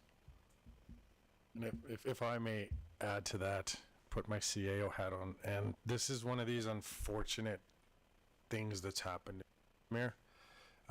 As Acting Chief Paquette has mentioned, a lot of this should have been done already. We should have a fire hall under construction. In fact, we should probably have a fire hall built. We should have all of these apparatus in and ordered for that fire hall, but this constant discussion of kick it down the road and kick it down the road and kick it down the road has put us in this spot when I say us, unfortunately, I mean the 7 of you sitting up there, has put us in a tough spot where it's starting to get to the point we can't keep kicking this can down the road anymore. So to echo Brent's comments, I think they've done an excellent job of, there's probably a separate spreadsheet that says what would they like to do right now, and it's a lot different and a lot bigger and a lot more costly than this of what do we really need to do at this point. So I think that's probably a larger discussion in the larger capital budget of where does the fire department sit versus, say, a new snowplow or something like that would be my suggestion. Thank you. I appreciate those comments. Whatsoever. Platoon Chief Forney and I are both taxpayers here as well, and we truly think of that, of this as much of it coming out of my bank account as everyone else's, of what's fiscally responsible for us, what's the proper thing for us to do for our levels of service, and how to do it properly. Believe me, yeah, there is more than another spreadsheet that we've worked on multiple times, and we kept on getting this down and down and down. But I truly believe that we've already made the hard work for you. We've already made these cuts. And through the chair, sorry if I may, just to kind of follow up on your question there, Councillor Sandboe, this presentation has focused intensely on things, and as Acting Chief Paquette has mentioned, it's the people to operate those things that are going to be very important, and I suspect with some foreshadowing that will be a big discussion come budget time. Is the number of firefighters we have. You can see we're what we had 13 years ago at this stage right now. The other issue, and it's not an issue, I don't mean it that way, but just something to remember when we talk about one firefighter, we need 4 firefighters. So that's going to be a big thing. If we wanted to add 2 firefighters to our team for 2025, we need 8 firefighters just with the 4 shifts, 24 hours a day. So just foreshadowing that may be a big budget discussion item for me come budget time as far as personnel goes. Councillor Schindler. That was my question. Thanks to our CAO. But one more just fun fact, because I love fun facts. There are electric fire trucks, and they're amazing. Using them as generators, they have independent steering. We can get all the things that we're talking about here, but as an electric fire truck, as we move forward, they have generators. It's cool. And they're the Rosenbauer vehicles, so cool. Just saying. Awesome. Councillor Randhawa. Thank you, Your Worship. Through you to the presenter. You talk about the color choosing and stuff. So this is red and black or red and yellow, red and white. Which color now we are going to? We've had all those colors. So our official color now is red over black, and the fire trucks change colors throughout the years. They were originally red, and then they changed to yellow because there was some study that said that your eye can see yellow at a further distance in the night.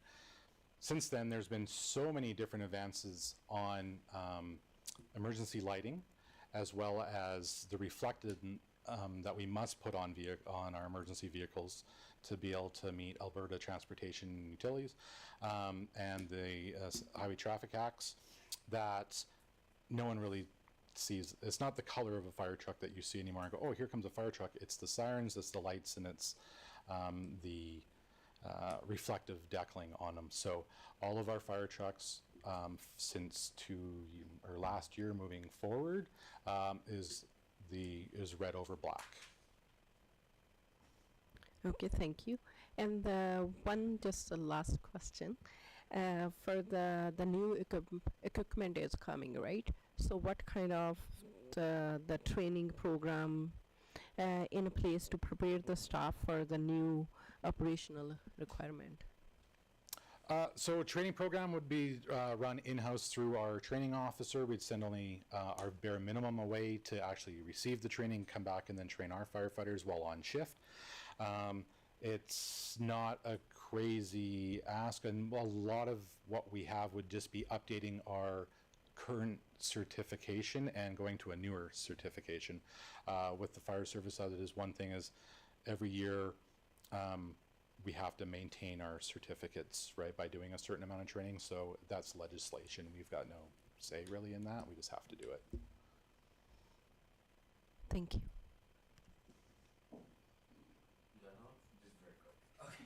Councillor Worzanowski. Thank you, Mayor Dean, for being patient with all of us up here.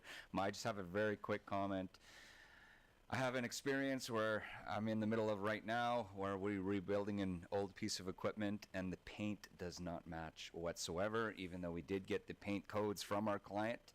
So I just want to, through the chair to Mr. Edney, just make sure that our operations group and our procurement group does have a formalized branding procedure with all the RAL codes, all the proper logos, all of that information, so we don't have, you know, rainbow painted equipment as we currently do. So just a small comment, but I've seen it, and when things get painted not only the wrong color, but the wrong paint spec, or even the wrong brand, you will see this. And you can be sure that our poor fire department will see it every single day. Okay. Awesome. So I have a few and many of the ones that council has already asked. First of all, I want to compliment Mr. Forney over there because that guy's got it figured out. I hope he's buying you lunch because you've been on the hot seat for like an hour now, and that guy is just sitting behind you, nodding or shaking or smiling. Guy has been on the hot seat once. So first of all, it is my humble opinion. I cannot direct this, but I think he owes you lunch. Two, when it comes to the command SUV and things like that. So I think that there is a perception in our community that when we drive by the fire hall, we see a lot of either SUVs or pickup trucks sitting outside, notwithstanding the previous fire chief's personal vehicle that was being driven around. So I think that there is this perception about the multiple, that there just seems to be these multiple vehicles, and now we're asking for another one for the fire chief. So I'm just wondering if you can just speak to that perception for a minute. 100%. I'll give him some credit. He's a master with sheets. So he's done a lot of work in the background. So I could be on the hot seat for the hard work he's done for us. Right now, it looks like there's three vehicles sitting outside. One the fire marshal uses every single day, which we hope to have someone working with him. So the ERU, that's almost 19 years old, that we'd like to replace, they'll be using that one on a regular basis daily. And then the platoon chief vehicle is the next one, which is operated by one of the two of us, and really 24/7 hours, or 24/7. It gets used, they actually do get used lots. There's a lot of time too where people aren't driving by when it's dark from 5:30 at night till 7 o'clock in the morning, where those vehicles aren't there because they're out and about. So they do get used every day, is all I can say. Yeah, no, I don't think it's that they're not being used. I think it's the addition, right? And yeah. I wonder, so what would be the amount of time or the frequency that, say, the fire chief is going on their own to a call that there would not be a vehicle available to that person? 100% of the time. Oh. Right now, yeah. We don't have a vehicle. If from Monday through Friday, even for meetings, for anything city business that needs to be done by the fire chief, it's being done in a personal vehicle. We're a city. That's kind of wrong. Yeah. You spoke to this already a little bit. The idea of how do we have so much equipment coming to end of life all at the same time, and so I guess it would be incumbent upon both council and administration then to make sure that we're doing some better planning moving forward, so we don't end up in, so a future council doesn't end up in the same spot down the road. 100%. That's already been asked by administration, by both the CAO and the director, to make sure that we don't have this kind of issue happening again. That's why we've looked at where everything's going to be moving forward. And when we talked about other spreadsheets, there's definitely other spreadsheets of one of these apparatuses between the new engines, we believe eventually when we go to retire, those apparatus, whichever one's in best shape, we'll keep as a training, we'll keep as a spare, all of those type of things. So that's definitely something that administration has asked us to make sure that councils today and in the future have the forecast and that we've made plans to make sure this doesn't happen again. And this is an accountability piece as well. It's the accountability of the fire service to make sure that when they were given funding to do the proper thing and replace the apparatus at that time, and we wouldn't be in the problems we are in now. So it's holding ourselves accountable as well. Thank you. When this comes back for RFP, I'm wondering if we could have I'm wondering about the appropriateness, I guess, to our CAO about the scope of work for the fire inspector.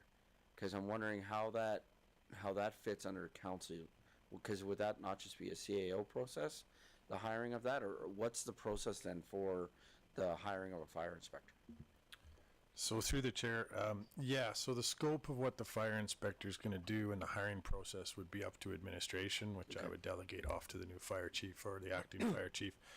The difference is it's not a position in the org chart right now, and it has a future budget implication every year going forward. So that's the approach. If we have an organizational chart that's got 170 positions and they're all funded in the budget, I'm free to go hire, replace, move in, move out. But as we start to add positions to that then increase the budget going year to year, we'll come back looking for that approval to add that position. So that's the difference with this fire marshal now, the entire scope of work. Maybe that's something just for an information purposes. But again, it's a job posting that'll go out and have that information in it. So it's a publicly available document that way, I guess. So then, you had mentioned it. Are we looking at selling E117 since it doesn't make sense for us? Is that something that we're looking at? Yes, once the arrival of the other E117 comes, we would definitely. Now, with that being said, that's that accountability part. It's really hard to say this, but it's not for the fire chief to make the decision on which piece of apparatus we keep. Now, when I say that, I give my recommendations to fleet and say, I would like this truck for these reasons, but if they go, there's too much maintenance that needs to be done on this doesn't make sense for us to keep this one until then we'll listen to fleet and listen to what they have to say, and if we have to suffer with one that we don't really like for a while longer, we will. But second that we take delivery of the other trucks, those trucks will be sold, yes. And the tiller truck, if we were to move forward with the tiller truck, that would be a cheaper purchase than to replace what we currently have. Is that correct? Okay. So the tiller truck is cheaper than the other. I just want to be really clear on this because I thought it was the other way around. No. Okay. It'll fit in the haul. It's cheaper. Yeah, the fit in the haul. Yeah. Yeah.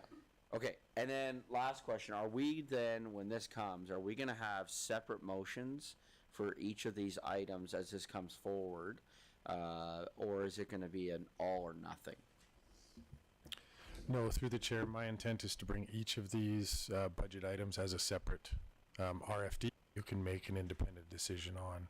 Either way, that'll be the same process we'll do for the overall capital budget in 2025 as a separate, well, that may not be the process. We'll have an individual RFD, but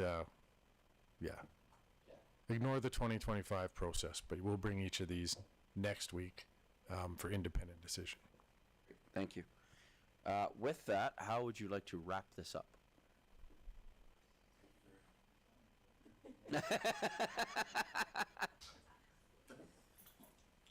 May I just make one comment? Councillor Warzanowski. Thank you, Mayor Dean. Song and dance. And through the chair, I had this thought.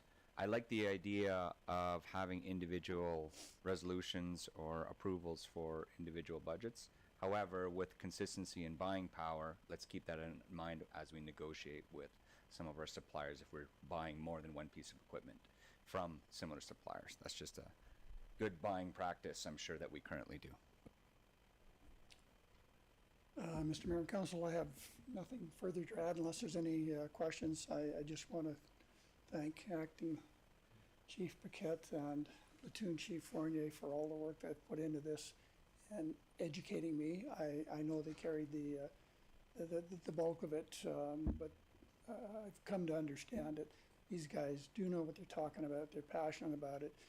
I think it's worth saying that in some of the earlier conversations that I've had with them, it's really all about serving the community and keeping the community safe and keeping their own members safe in the delivery of their jobs. So thank you for listening today, and thank you for all your questions. Great, thank you. I did have one final question, Mr. Edney. I thought there was some feed studies that had been done as well for this. Are we able to utilize some of that information before having to spend more, or how would that work? So through the chair, there were some studies that were done previously by previous administration outside of our regular procurement process. So Okay. just kind of, for no better example, talking to a friend and asking them to do some work on the side. Because it wasn't done through the proper procedures, we can't actually go ahead and use that work that was done for the city's benefit. So that's why there was a new RFP to award. Okay. That said, I can't unremember something I remember, if that makes sense. No, that's fair. This new feed study, just to hit on that, it's well underway, just got stopped in the middle of it. But that's something we'll discuss next Tuesday. Thank you. I guess a final comment that I have is listening to the concerns, the map that you showed with the dead end roads and the looped roads and those sorts of things. Just a reminder for council that we are in the middle of our MDP process, and a reminder for administration. And so let's just be really smart, right? Let's make decisions that are right for Chestermere as we're looking at this. And I think it would be very valuable to hear back from our fire department on our MDP process as we're doing this to ensure that we're also looking at things from a safety point of view. Yes, there are density requirements that we are supposed to meet. Absolutely, that's a part of the process. But that doesn't mean that we have to do it the same way that other municipalities are doing it. And I think we're at a perfect time to be able to look at those things as we're doing our MDP. So I believe then the wrap up for this is we would have a motion to accept for information. Is that what we're doing? Awesome. So just before that, I just want to say thank you as well from council for the presentation, for the information today, and looking forward to the fun that is going to be the voting on this. That's coming next. Yeah, thank you for that work. So if we could have Councillor make the following motion, please. Councillor Randawa. Thank you, Your Worship. I move that the committee accept the Fire Service 2024 Capital Plan decision for information. Comments, questions? And call for the vote.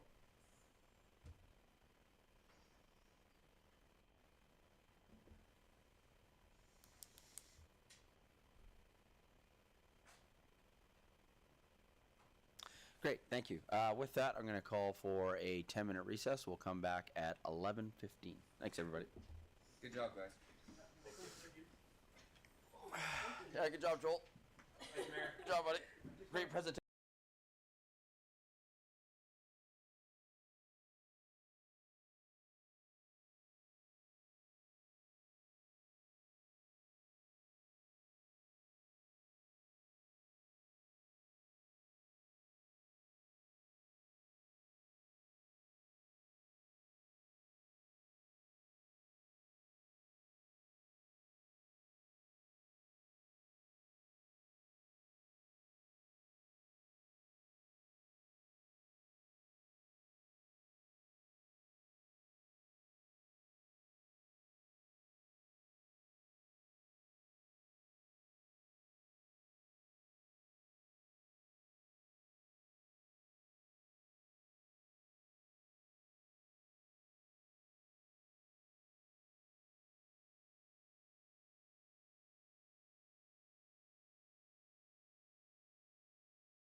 Great, thank you. Welcome back, everyone. We're just coming back from our recess, and we're going to be moving into our Animal Control Bylaw here for discussion with Vanessa Vandermeer.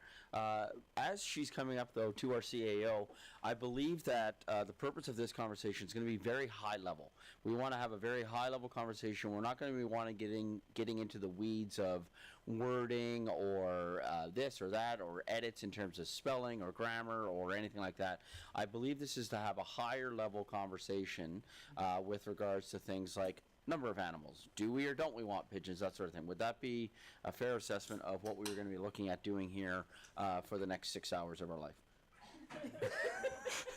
So, yes, through the chair to council, you hit it on the head. So you should all have a handout in front of you that Vanessa put on your desk in a folder, and it's highlighting council discussion document. So it's got, I think, 10 items on the list. And yes, that's the intention of today's meeting, and I apologize. This is probably the discussion we should have had before we even brought the Animal Control Bylaw to council originally. I wasn't involved with that initial process, but this is something we'll look at doing going forward. This, yes, the purpose of today's discussion, the Animal Control Bylaw that was presented last week is in the agenda package. It's a red line version that's captured some of the changes that were discussed in the council meeting. But what I observed, and Vanessa and I observed, was there were some bigger discussion items that really is where council should be setting the policy and giving us the guidance. We heard from a member of the public in the public input. Why 3 animals? That's one of my first questions. Why 3 animals? Should it be 6? Should it be as many as you want? I mean, a larger question is it could be 0 if you wanted it to be. I don't think that's the intent, but that's what I'd like this discussion to focus on, are these big items to give us some guidance so we can take that away. We can incorporate that into the bylaw. We can have legal review it. We can look for spelling. We can look for grammar. We can look for numbering. We can look for capitalization, definitions, all those type of things. We'll bring back for that second reading in a subsequent meeting. But today is really to hit these items. Do we want to allow beekeeping? Do we want to have potbelly pigs? Those kind of things. So we can walk through this this document, and I also would appreciate any input from council too on something that may not be on this. This is kind of what we observed through your discussion as were the big ticket policy items, but if there's something on the policy that you'd like to just address and say, let's address that part today, let's try and do that today as well. But we will have a couple more, at least one more meeting on the Animal Control Bylaw in a regular council meeting coming up. Great, thank you. I also think too, that it's important for us to remember as we're going forward on this that as we look at these items, there are other bylaws and other provincial and federal regulations that oversee and that would supersede even our own bylaw. And so I think that that's really important in terms of things like how an animal is cared for. There is a lot of provincial legislation that talks about care for animals. And so we don't necessarily, well, either we directly reflect it, we just certainly cannot supersede a bylaw. And there's things in here that we may not even need to have simply because there is already provincial legislation with regards to that, which is something that we certainly learned from the resident who came and spoke to us at our last council meeting. So with that, would you just like us to kind of tackle these? We'll just take them head on in terms of the current discussion. So for example, beekeeping regulations, just open up that as a general discussion right now and where we're feeling about it. And that's question one. Question two is, so we can only accept for information. We can't necessarily make decisions in our governance and priorities meetings. But really what we want to do is, what is kind of the general consensus from council on a certain item, and then the voting could happen at a regular meeting of council. Would that be correct? Yeah, so to the two questions through the chair, the first one, yeah, I think that makes the most sense if we just followed the internal document in the order it is, and if we see anything else, go ahead and add it. The second is, yeah, you can't make a decision in this meeting that sets the policy or sets the bylaw, but you can make a decision if you wanted to direct the CAO to incorporate into the animal control bylaw 6 dogs, 4 cats. Those kind of things can be made because you're not finalizing the actual bylaw. So you can give administration guidance, formal guidance, and we'll be capturing the discussion as we're going along too. But to that point, that is some of the things that would be nice. I'm just picking on Potbelly Pig. One of the councillors said, I'd like to include that. Let's make a decision if we do or we don't. Great, thank you. Okay, so with that, the first thing on the list is beekeeping regulations, and the bullet points underneath include number of hives, placement of hives, a review of the entire section, and the PID renewal on June 30th yearly. So open up beekeeping as a general discussion item. I'm not sure how to tackle this. Yeah, so I think the bullet points are the things that we noticed council was talking about. There was a discussion about the number of hives. I think Councillor Warzanowski talked about why are we limiting the placement of where they are. I think he brought up that you have to get a separate license anyways to do your beekeeping. So there was a larger discussion about just coming once for a license, and that's it for the life of your animal. There was conversation around no fees for that. So they all kind of will relate in some point, but I think that was, beekeeping was one of the bigger topic items of how to do that. So the current discussion kind of focused, which was the last meeting, focused on sort of those topics from our point of view. And then the sections in the bylaw that are relevant is what Vanessa's highlighted for us down there. So you can see it's section 5.2D and then essentially 11.1 to 11.24.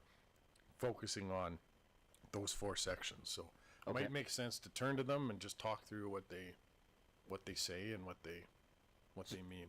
So perhaps I'll simplify this further.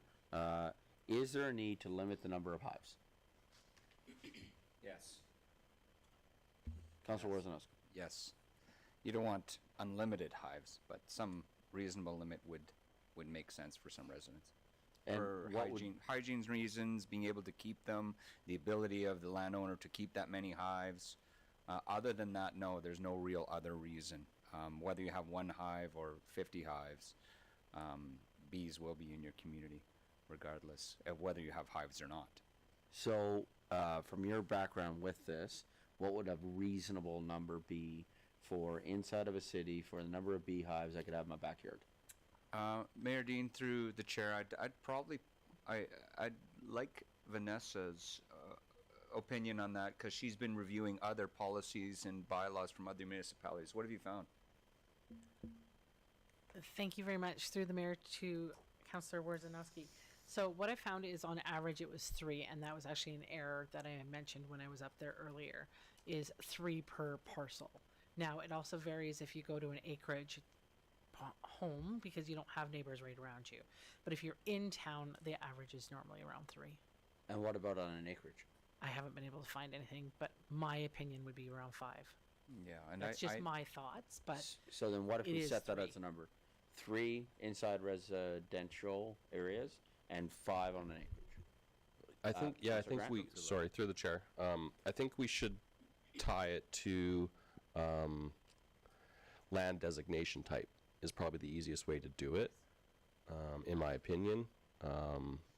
You could probably lump a lot of the dense residential that we have in the city in the same basket, but then, yes, when we get into the larger acreages around, that number wouldn't make sense, and they should have more leeway in what they're able to do. It's a fair point, because if I am staying in the condo/apartment style, I don't necessarily want to be able to have 3 beehives on my back deck. That's fair. It's a fair point. So linking it to land designation would make a lot of sense. Yeah. Yeah, so through the chair, just to Councillor Grant's point, 11.1 does, in the bylaw, does mention that it enables urban beekeeping, probably should say on large lot rural residential district as per the land use bylaw. So it sounds like the land use bylaw is capturing that, and if that's the way council still believes is the best way to go, it sounds like it's already in there, so. You would not be able to do it, you know, on a multifamily, Right. lot. And so then where would we put the limit of 3? I'd suggest at least 4, even 5. Like, I have 4 right now. Then you have to give away one. I have to give away 1. Yeah. So you think it should be higher than 3 I'd for say 5. residential? 5 on R1. If we're going to go by, let's say, designation, R1s could easily hold 5. Maybe R2s, maybe different. I mean, and then keep lowering it the more dense you get. And then, through the chair, I think, Mr. Edney, you said it best, is there's a map at the end. It's an addendum. All those non-urban areas, you know, I know of many of your neighbors who have like 20 hives. But they're also not in urban Chestermere, even though they're within our city limits. Yeah, and through the chair, I think one thing too here is kind of back to my original comment is this is almost the discussion we should have had before we presented the wording in here. So I think where to put the wording, let's not necessarily worry about that. We'll capture this larger conversation that up to 5 on your large lot residential makes sense from council's perspective, and then of course in our rural areas would have a difference. So we'll take that away and then draft something in here that reflects that language. So would we be looking at a maximum 5 on larger lots and a maximum 3 on smaller lots? And potentially maybe less on And high 0 on density. certain lots? Yeah, unless there's a designated area for them, like a rooftop or something like Sure. that. Yeah. Good? Councillor Sandboe? What's a smaller lot versus a larger lot? What does that mean? That's what I was hoping to leave with administration. I think you should, sorry to jump in. I think the designation should be more on like single family home. Yeah. Duplex, Yes. townhouse, and you know, not necessarily how big's your house compared to another single family house. Yeah. Based on zoning. Based on zoning. That's what I was going to leave with them, right? I think the idea is we're saying general, let them be more specific, and then when they come back to us, we can say whether or not we like it. Councillor Schindler? So that leads into my question. Like, bees are kind of territorial. How close can you have hives? So if your neighbor has a hive and you have a hive, and are they going to be competing? Do you have to space it out, like within, you know, 100, 200, 300 meters? You can't have another colony. So how does that work? Sorry, I this can may answer be a that question for an expert. Thank you. So bees are not territorial. If you look at an apiary, most beehives are next by each. They may become territorial if they swarm or if the beekeeper is not maintaining his bees and now they're looking for a new home. It has nothing to do with them being close to one another. It's more in regards to if you're not splitting your hives when they overgrow, then they may go look for somewhere else to live. So I wouldn't see that as a concern whatsoever. It comes down to responsible ownership. Yeah, and through the chair, I was just going to add to that. That'll be one of the things we look at too in some of these items, like 11.19. There's some specifications of how far from the fences and stuff you need to be, so that'll have to take into account. You know, if for example you only had a 6 meter wide yard and you need to be 3 meters from each fence, you can't have them. So those are those type of things we'll look at of how that all flows through the bylaw. Councillor Sandboe? Thank you, Your Worship. A question to introduce that I don't really have an opinion on or an answer for, but I'm wondering if you had a scenario where there is a residence where, say there's a kid with a severe bee allergy, and then their neighbor wants to put in a hive and it's within the bylaw, because bees travel quite far, even if they're not directly next door. I don't know if we can really mitigate that, but does that put the city at any kind of risk if there's not some sort of scenario around that? And I see one hand up over here. So through the mayor to Councillor Sandboe, in the bylaw it does state regarding at the back for the licensing, you have to actually get permission from your neighbors. So that would kind of alleviate some of that issue, hence why the license was brought in. And if council decides they don't want that type of thing, there is a section of it that could just be neighbor permissions, because if your neighbors, the entire family or one individual is highly allergic, there's bees are everywhere, but if they're actually bringing in bees, that gives you more of a risk. There is that, but it has to be like, I guess the wording I'm looking for is it needs to be regulated so that just anybody can't just do it because they all want to do it. So there's a certain amount you're also going to allow within the city. So you're not going to allow every single home to have beehives. Right, correct? Normally, but right, and so you don't want each home to have 20. So there's all those different aspects to look at, and I've kind of given you guys some options for that within the bylaw section for it. And at the back in the attachments is regarding the license as well as the neighbor consent as well. A follow-up on that, is just adjoining properties sufficient, given that I think the immediate range for your standard B is probably several blocks, right? That's probably not a reasonable request to ask someone to get their entire neighborhood to write a letter, but they have quite a far range. So through the mayor to Councillor Sandboe, I believe it states your immediate neighbor. You don't want to go extensive because then you're going into the weeds. So it deals with your immediate, and I believe it states adjacent. I just have to double check that, but. Councillor Worzanowski. For bees, I would suggest that you don't get neighbor permission. You're not asking of that of all other animals that apply in this bylaw, and bees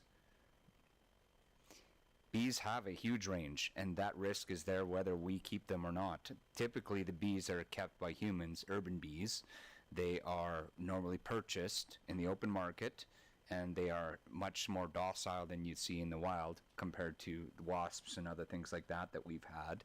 And what I'm afraid of is for those people who want to actively beekeep, and we've always been known as a beekeeping community, just because a neighbor doesn't want it, they just may tell you no. And that's not really fair to the person who wants to freely keep bees. Councillor Schindler. And that sort of brings me to my sort of follow-up question. Are we to include provisions if we're going to be asking neighbors, say if there's a new neighbor moves in, do you have to get their permission, or are you grandfathered in, or how would that work? And I believe we still need permission for pigeons and any other permanently outdoor animals, do we not? Maybe we need that if we're going to include that into bees as well. Let's But I don't want to get into the weeds there. no, I would suggest let's hold off on pigeons, because I think pigeons is going to be a whole other conversation. Yes. As an example. Just have to bring that thought up. So what I am hearing as a bit of a consensus, if you will, or something to look at would be, depending on the size of lot, inside what I would say inside the city proper, right? Not inside our boundaries, because inside our boundaries we do have acreages. So inside city proper, if you will, we're looking at a number between 3 and 5, depending on lot size. For acreages, we're looking at possibly an unlimited or a much higher number on acreages. 2, I think it would be valuable to ask legal about liability when it comes to, on a bylaw, you have that neighbor, there's that, I think it's just good practice for just to ask. I suspect the answer is going to be there is no liability. I suspect that's going to be the answer, but I'm not a lawyer, nor do I play one on TV. So why not just have legal review that? And then in looking at that as the consensus, I do believe that that would cover off our beekeeping review. Vanessa. Through the CAO to the mayor, I believe what Councillor Worzanowski was saying, though, he didn't believe that we should do unlimited. So it would be more efficient if we actually had a number going forward for your acreage or bigger. Well, I think we lots. kicked around the number of 20. You can do 100, whatever, yeah. Put some limit. Well, yeah, what's reasonable? Yeah. I think Mark keeps 20 hives. Make it 30. So 30? Yeah. Okay, so 30 on the bigger. Kent? Yeah, and just through the chair, one comment I'll make, just more for a suggestion, listening to the licensing thing, I do agree with the concept of your neighbor shouldn't decide whether you get permission to do this or not. If we looked at the licensing application, perhaps it's something like, what happens in oil and gas? Did you get the consent of the neighbor? No. Why did they say no? Well, they have 4 kids with anaphylactic allergies to bees. Okay, that's something we'll then consider. If they just said no because they don't like bees, that doesn't then prohibit you from actually having bees. So that's something we can look at too, of what could that licensing look like? Because I think you start to get down a slippery slope of, well, then what if someone can object to you having a dog, right?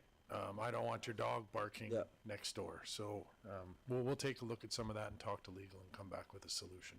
Love it. Okay. Councillor Grant? Yes, through the mayor to Mr. Edney.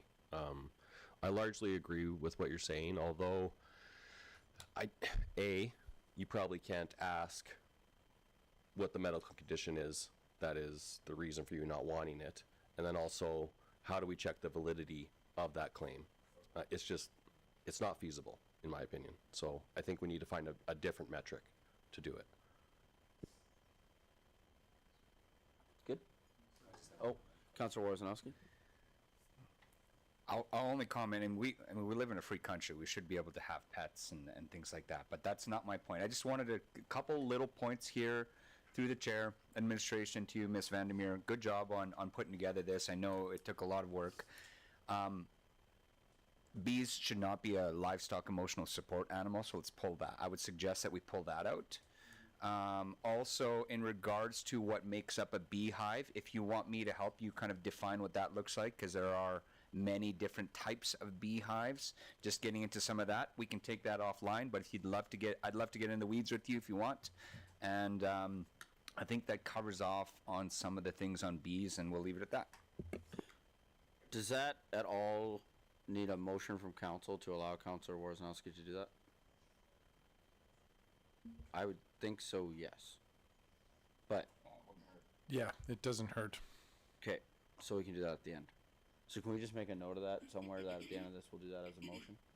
I mean, I would certainly support you doing that, Councillor Worzanowski. I just want to make sure that we're protecting ourselves legislatively and you. And you guys would have to vote on it anyway.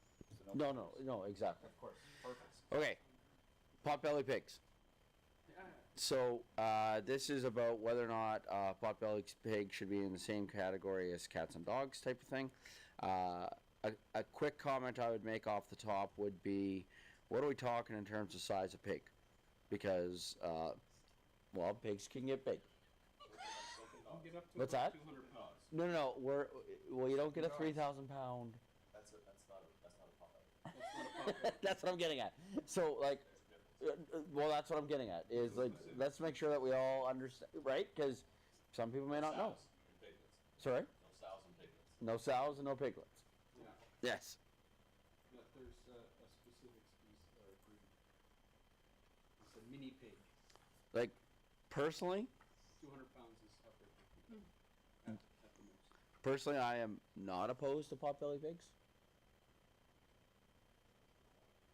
No, I want pigs. It sounds like a I want dog pigs to me. too. All right. Yep. So then, the only thing I would ask is, can we please look into is there a danger with these animals? Because I had a conversation with someone last night who knows way more about pigs than I do, and they are certainly worried about some dangers that come along with pigs. Now, to Councillor Grant's point, there are dangers that come along with dogs as well, and we have a whole part of our bylaw that talks about vicious animals. And so, as funny as it sounds, that may need to cover a vicious pig. That's the only thing I would ask is, can we just please somehow have a subject matter expert get back to us about potbelly pigs in urban areas. That would be my one request. Councillor Grant. Thank you, Mayor. I believe what you're speaking about is communicable diseases, and I believe the one. transmission is easier. It is more. It happens more readily between pigs and humans than, say, a dog or a cat to a human. So I completely understand that, and there probably does need to be a little bit of framework around that. So I agree with that portion of it. Yeah, I just want to mitigate risk on this animal. That's all. So I'm not opposed to the animal. I just want to make sure that we're crossing our T's and dotting our I's, so to speak. Councillor Worzanowski. Yeah, I think I speak mostly unbiased because I don't have any of these pets and nor have any desire to have them. I'm mostly allergic to all of them. Not sure about potbelly pigs. The comment I'd like to make, and this, I think we can apply that to every animal. I know we may have subsections for other animals, is I mentioned this during our last council meeting when we had some of our residents speak, and just one comment in regards to potbelly, are they going to be an indoor animal or an outdoor animal? Because if they're allowed to go outdoors, then some of those considerations I think should be made in regards to their safety, their disease transmission, etc. And then there's also, if it's going to be an indoor, you know, what people do in their own homes has a level of privacy that may apply to animals that only stay indoors. So that should be considered as part of this bylaw. Okay, good. Pigeons. Can I circle back to potbelly pigs? We're okay to keep potbelly pigs in the bylaw, is what I'm hearing? They would be allowed. Yeah, they're allowed. But Is that we're asking for a legal. We're asking for a subject matter expert. Yep. We're asking administration to seek advice from a subject matter expert on potbelly pigs in urban areas. okay? Mayor Dean, if I would, thank you. And through the chair, just one other comment. Potbelly pigs were also in the therapeutic animal section. So if they're going to be allowed as a non-therapeutic animal, I forgot what the name of the therapeutic animal was, that section. I can pull it up here, maybe section 11 something. It's emotional support. Yeah, emotional support. If it doesn't have to be registered as an emotional support animal, then it probably makes sense for them to be pulled out of that section and have their own section to be a pet. Good? Everybody good? Pigeons. Who wants to kick us off with pigeons? That's a sentence I did not think I would ever say as an elected official. Councillor Schindler. I know we've had some complaints about pigeons that are roaming free around our neighborhoods. I currently have about a dozen on my roof. I believe they're wild, or a mix of wild and not wild, that poop everywhere, and they can be a nuisance. So I don't know if there's a way to keep them locked away in coops like chickens, or if they have to go free based on the details. But I think we should have, or the regulations with these private groups or whatever. My brain's failing. But can we look at having the same rules with hens as we do pigeons? Or with pigeons as we do with hens? So, Councillor Grant. Thank you, Mayor. So my thoughts on it is a pigeon a domesticated animal? And what defines a domesticated animal as far as what we're concerned? Maybe not the Webster Dictionary definition, but you know, what's acceptable to be kept in a dense residential area? And in large, I believe that the animal should be a domesticated animal if you are living in an urban area. There are obviously exceptions with reptiles, arachnids, etc., but they are not let loose and at large in the city. And to me, that's where the problem comes from. You know, I look through this lens of, I really don't mind what you want to do as long as you're being a responsible owner. And it is in my opinion, it's impossible to be a responsible owner of pigeons, because you're not, short of creating an aviary in your backyard, you are not controlling your pet, and your pet is at large. So I'm sure there are some groups or thoughts that maybe I'm not aware of that discount what I just said, but I think that is the crux of the question we're having here. I would disagree with what you just said, but I think I'm going to say it just in a different way. I think you can be a responsible pet owner of a pigeon. However, I wonder if it's even possible to be a responsible owner of a pigeon and those animals not be a nuisance to your neighbors, right? So you can take care of them, you can feed them, you can water them, you can make sure they're as healthy as can be. And from everything that I have seen, heard, read, even as responsible as you're being, they're still a nuisance to your neighbor. Yes. So, yeah, Councillor Sandboe. Thank you, Your Worship. I think we need to consider bees, pigeons, and cats all as part of the same conversation, because in all three instances we're talking about making a determination on whether these animals can be owned and allowed to go onto other people's properties, right? So bees and pigeons, you can't control where they go. Cats, if you let cats outside, you also can't control where they go. We seem to have different opinions depending on what the animal is. Fair point. I think, though, that the difference for me is that a bee is not leaving a mess behind in somebody else's yard when they go. There, of course, is the perception danger, if you will, of a bee stinging somebody, but that also exists with wasps and hornets and that sort of thing. I think the difference is that where pigeons are, it tends to be messier. And I don't think the same can be said of bees. I can tell you. Well, sorry, Councillor Randhawa. Thank you. For the pigeon, actually the same, we have their bird. And if there is other bird, people can keep them in the house, in the cage as well.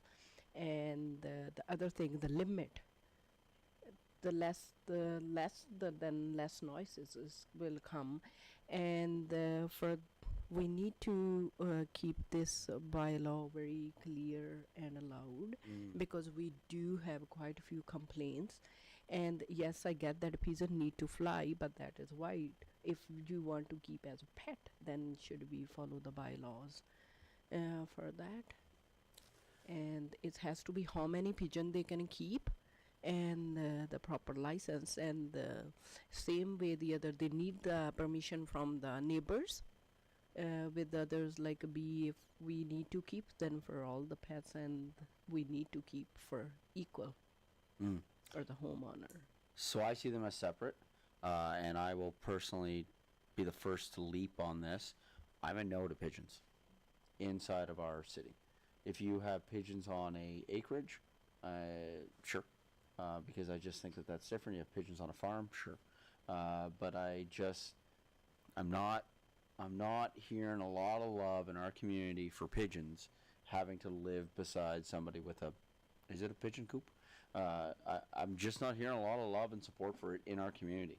I do not hear very much pushback, if any, about if I've got a beehive beside me. But I certainly have heard from a number of residents about pigeons. Councillor Sandboe. Just wanted to agree with you, Your Worship. I think the public sentiment absolutely is more against the noise and the mess that comes with pigeons. Yep. So I would say to administration, I feel like majority-wise on council at the moment, we would be a no to pigeons. What I don't know, and I guess we'll have to get legal opinion, is I know that there was something mentioned in the bylaw about grandfathered in because you had a certain license. I would like legal to review that so that we know if we have the option to take it out or not. Because maybe we don't. So I don't want to put ourselves in a legal liability. Vanessa? Thank you. Through the CAO to the mayor and council, I do have a question on that though. Are you wanting no pigeons in its entirety, or are you allowing pigeons to be in the home like it was already mentioned by a previous councillor? I am personally a no pigeons. Councillor Schindler? I can come back. I'm wondering how many people this would impact if we said no pigeons. Do we have the amount of pigeon owners in this city at all? No? No. What I can say is that during the public input sessions and during the, oh my goodness, now my brain stopped working. The public hearing. Thank you, brain. During the public hearing, nobody spoke in favor of pigeons. We didn't get one in favor. And so, I would say it's been fairly public, us talking about Animal Control Bylaw and pigeons. So, yeah, what I would suggest is that it come back to council with pigeons out, and then when it comes to voting time, then we can vote, and democracy rules the day. Would we? Councillor Randhawa. Sorry. I have only, if we can do no to pigeon, and then the who they have residents have the pigeon, where those pigeon is going, like they will let them free Fair and point. stuff, right? Where we are sending them, and because we should have that thought too. It seems like when we are doing limit for the dogs and cats, and whoever extra, where they are going. Well, we're going to get to limits on dogs and cats here in a minute. I think that's going to be a very different discussion. I do think, though, Councillor Randhawa, to your point, that it would be unreasonable that if this bylaw passed today, for example, that if I owned pigeons, that I would have to, so today's the 15th, that I would have to get rid of them by the 16th. I think that would be an unreasonable expectation. I think there has to be some sort of a time period to transition. I think that point absolutely stands to reason. Councillor Grant and then Councillor Warzon. Thank you, Mayor. I would like to make the point that I'm not against really owning any animal inside your own home. If you want a pigeon in your own house and you take care of that pigeon, that is no sweat to me. It's responsible ownership, and it's making sure your pet's not causing a nuisance to your neighbors and surrounding community. That's it for me. Councillor Warzon. Yeah, that was one of my points. Thank you, Mayor Dean and Councillor Grant. If they can keep it inside their home, I think Councillor Randhawa mentioned it. If they're, you can cage them, and that's their business, that's their home, and they should have that right. I'm also anti-pigeons. They are a nuisance that I believe and could never be compared to bees, who actually provide a service to the community in more ways than people can even understand. Are you passionate about bees? I love Councillor bees. Warzon? I sure do. But anyway, back to the pigeons for a moment. It is written in our bylaw, and my question through the chair, administration, and to Ms. Vandermeer is, you'd mentioned there's these racing clubs and fancy clubs. If people want the ability to race and show their pigeons and to have that passion, I don't know if being a resident of Chestermere within the urban landscape of Chestermere can enable that, but I see that you've brought that probably from another municipality, and if people do want to keep those... That was us? Yeah. Oh. Well, then... I'm bringing it up because people should be engaged in sport and whatever the case may be, and I wonder how other municipalities, if they say, well, if you want to be in the pit, like if you want to be in a gun club, you need to have your gun secure at a facility that allows you to use it, that's not in your home. So just curious if we want to even discuss that, or just say straight no to pigeons with a transition plan to move them out. I think what we're saying is straight no, with a legal review about process that we have to do with that, and currently with that licensing, what happens with that. I think is what we've been saying. Yes, and to my point, to your point, Rob, Councillor Warzanowski, sorry, I may want to keep cattle in my property in the urban area too. It's not a good idea, and that's right, or whatever, right? Fair enough. So there are other animals that just they don't live a conducive life to an urban environment. Yep. Councillor Randhawa. For me, to the pigeon, the reason is we are very firm because they don't kept them proper. That's why the community is upset. If there is a bylaw, it's strict to let them keep, but there should be a limit, not 30 or 40 or something, and they have to keep them inside. Follow the proper bylaw. If we can do that, I think that be great. And it's not like I'm in favor of the pigeon or stuff, but right now I think it is loud and clear from the community not to keep them because they never kept the proper way they're supposed to be with like other birds and animals. Yeah. Okay, thank you. I'm going to skip 4 and go to 5. We'll come back to 4. I'm just going to delay that one. So going to 5, number of animals allowed indoors and outdoors. So I'm going to start with a statement and then just see how this lands. So this is purely my opinion. In my opinion, there are enough legislative laws that already exist that would determine whether or not you are taking care of your animals properly. So, provincial law, there's multiple provincial laws that talk about taking care of your animal. If you're not taking care of your animal, what happens, seizure. Our bylaw, as from my understanding, has all the rights to enforce provincial legislation when it comes to animals being cared for properly. So, for example, if you are not giving the animal due care, then you could lose said animal. I think that there's a part of responsible pet ownership where we just have to let people be responsible owners. I am personally not in favor of currently the number, or even if we should be limiting the number of pets that somebody is allowed to own, because I think that that ownership is thus determined. So, for example, if your owner has too many dogs, and those dogs are barking all the time. There is nuisance laws about this. There's provincial laws about this. There's laws in our own bylaws about them barking too much, right? If they have too many dogs, they're not taking care of them. There's provincial standards for this. I don't know if we should be getting into the weeds of telling somebody how many cats or dogs that they are allowed to have. That is my opening statement that I'm willing to have bantered around. I see Councillor Sandboe put a thumb up on the statement, so I take that as agreeing. Councillor Schindler looks like has a hand up. I just had a thought about hoarding situations where you have 3 dozen cats. We may be taking care of them, but it's going to pose an environmental hazard to you and others, perhaps. Or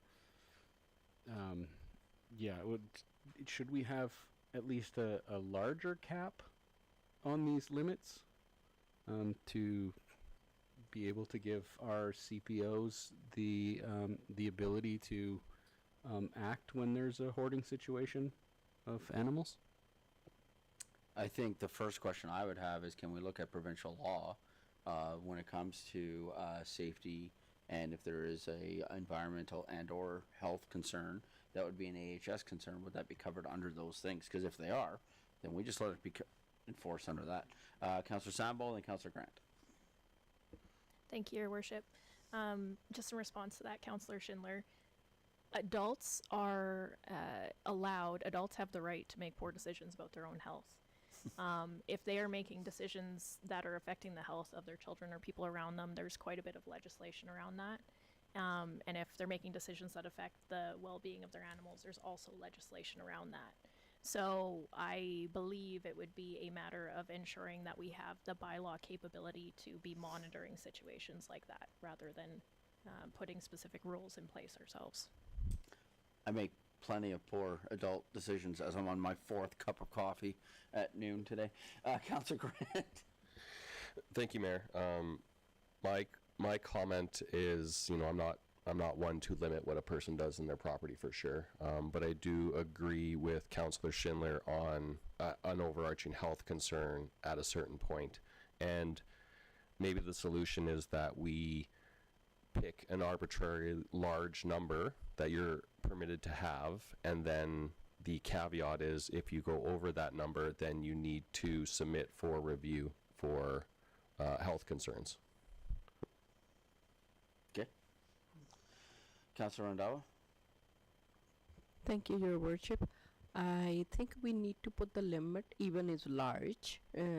At least the reason the dogs and cats has also emotion. If we have like a wider number and stuff, how like sometimes they feel it, their feelings and stuff, right? So for that, towards their treating equally and stuff through the owner. So if we can limit at least some numbers, that would be great. So then for their emotional things, their sport for the animals as well, rather than picking a too broad number.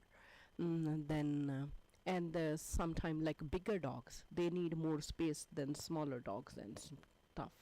So there is a different breeds and stuff. Yeah, I am small government by nature, right? And so I really struggle when we start dictating.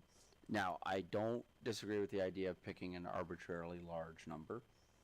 I don't know what that number is. Councillor Grant, did you have a number in your head? No, it was just You were going more to of make a... me say a number, is what you were doing there. Yes, I'll refer to your greater judgment, Mayor. Thank you. Thank you. Thank you for that. Councillor Warzanowski. Thank you, Mayor Dean.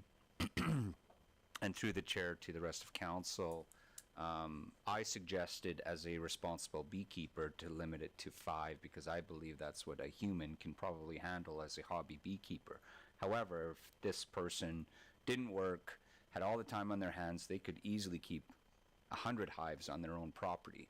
So I also echo the feedback from most of council, but I think Councillor Schindler said it best, that there will be scenarios where if we limit it to a number that's very high, there's no way you can keep them and responsibly raise these animals, whether we think they can or not. So applying an arbitrary number, I think does make sense. And that's where the number came out from me whenever I was thinking about beehives. If we're going to not limit, and I agree in small government as well, then we shouldn't have a limit on beehives either. So 10. How's that as an arbitrary big number? Councillor Schindler and then Councillor Sandboe. So, and then Mr. Edney. So I would love to hear from like a representative of the SPCA or some Sure. expert rather That's a than good idea. us to decide what do they see in their experiences. We were going to have a presentation from our CPOs. I would like them to talk on that as well, rather than us trying to figure it out. It's a great idea. Yeah. Fully support that idea. Councillor Sandboe? Yes, thank you. Yes, I would like to hear from someone as well, but that's why I'm not in favor of an arbitrary number, an arbitrary cap. That sounds like administration for the purpose of putting it on paper. We will absolutely never enforce that. It will never be in use. By the time we get to that arbitrary number, there will be other legislation in effect. Right. So if it got to the point where, say, our number was 10 and someone reported it, it wouldn't be because it was 10 dogs. It would be because it's 10 dogs who are not being well taken care of. Right. There's other legislation in place that we can follow. We don't need to put these limits. And then we start getting into a lot of nitpicking where it's, okay, if you have geriatric dogs, maybe you can only manage one in the house because they need medication, they need space, and they need all that kind of stuff. So I'm still in favor of having no number on there and just relying on the already tested legislation in place elsewhere. Mr. Edney? Thank you, Mayor. I was going to make the same comment that Councillor Schindler did of it might be worth having a subject matter expert look at this. Where does council sit? Would you like us to report back with some comments maybe from a vet or someone from the SPCA? Because I do see a difference between big dogs and small cats and that kind of thing. And report back on what the provincial legislation says so you can make a decision based off of that data? Or are you happy with no limit at this point? I think the general consensus right now is that we're happy with no limit. Okay. However, with the caveat that we would love to hear from subject matter experts on that. Okay. I think that's the caveat at the moment. Yeah. And have them also talk about potbelly pigs and pigeons as well. Like, what are the we talked about the diseases that, you know, pigs could carry and things like that. We don't really know that, but it would be interesting as we're developing if a subject matter expert could fill us in on all those things. Yeah. If I may, I think I heard this already, but no difference between indoor and outdoor animals. Correct.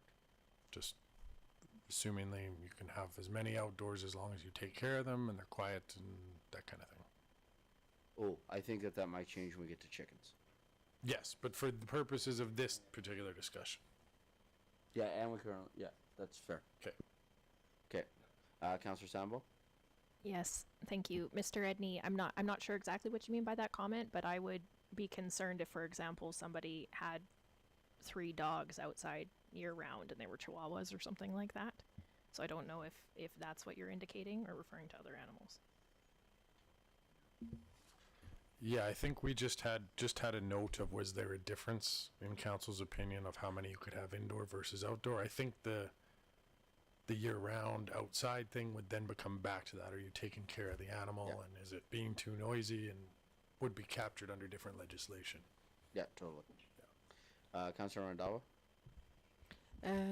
I'd be okay with the no limit, but how about the space, like if it's apartment or townhouse or the big house, so there shouldn't be no limit for those, or we are looking for any zoning areas as well, because pet need a space and depends on bigger and smaller, right? And the cat. So that point stands a reason to have it tied back to zoning. Because that's valid. And it's easy. And then it's much easier, yeah. It may also be covered in your apartment rental agreements or purchase agreements for Yep. those buildings, how many animals you can have. Okay. Dogs in school sites. Councillor Sandboe? Thank you, Your Worship. Was just quickly going to offer the opinion that I don't think we need to specify it. These are private properties and it's covered under the rest of our bylaw. Councillor Schindler? I'm wondering if there's a legal precedent for having these, and we were supposed to, or we should get some information back from the school.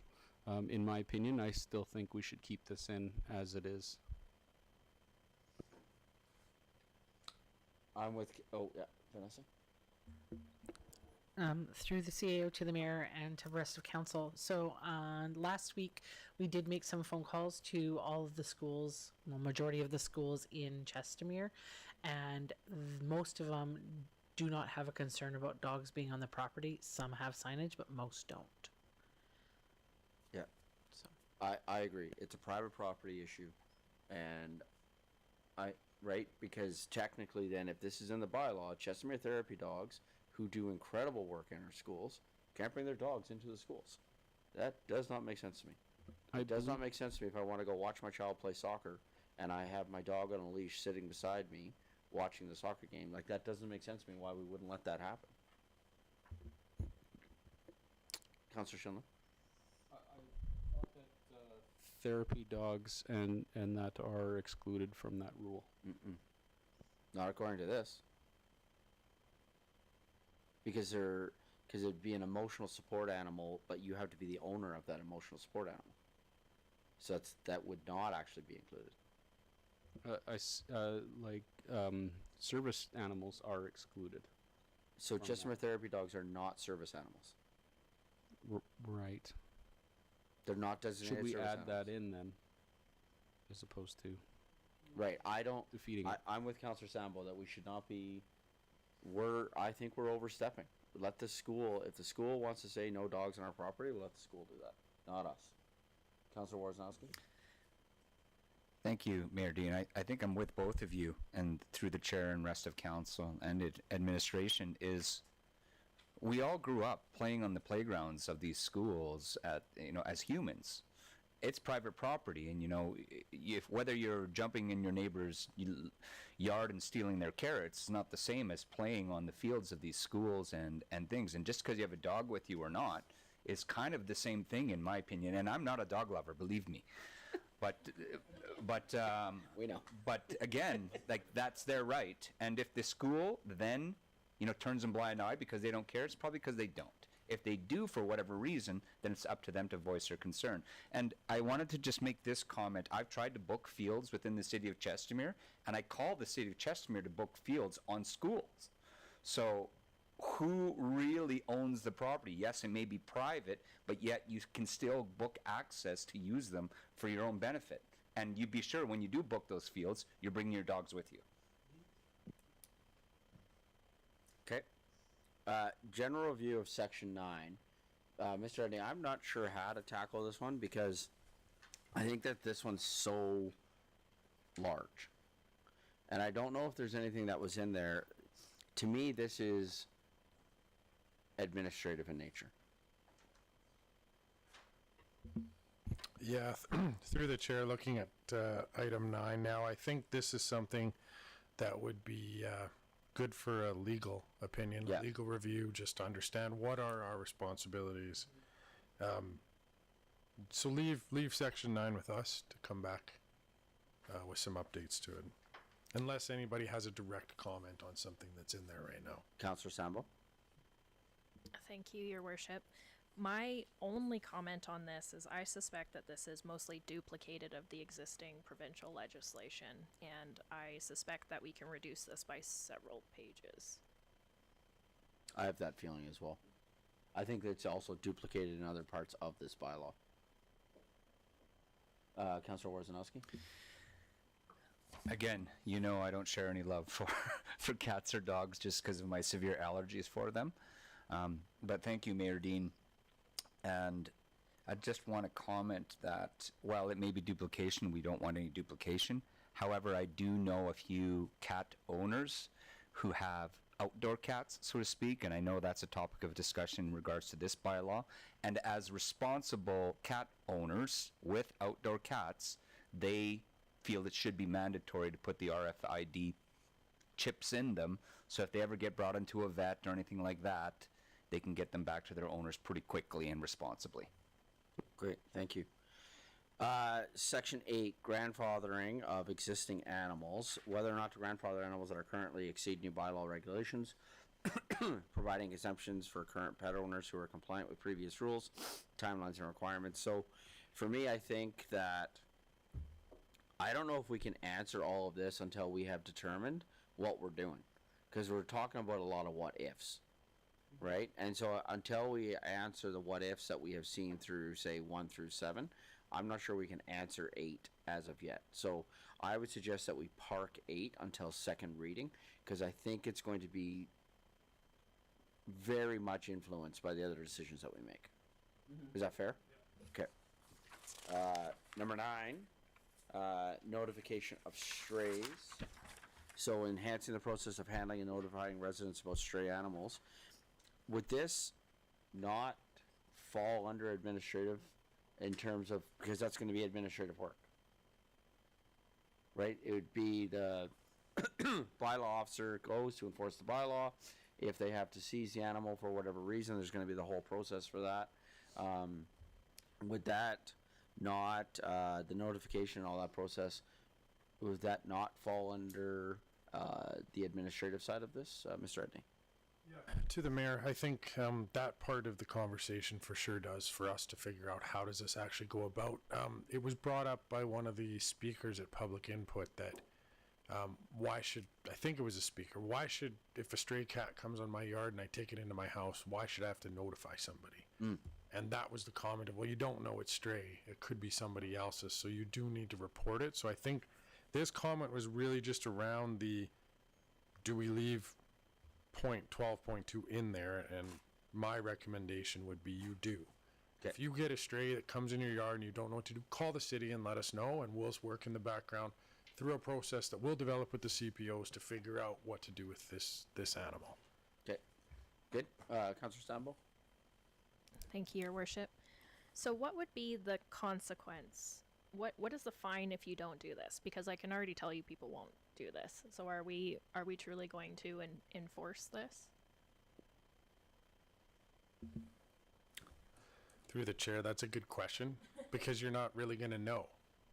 unless somebody catches them at the end of it. Like if somebody found their dog in someone else's house 2 months later, it's going to be a difficult thing, I think, to ever even know that somebody reported. So to your point, it's a question of should it be part of the bylaw or should it just be part of like a news flash? Hey, if you find a cat or a dog, please let us know.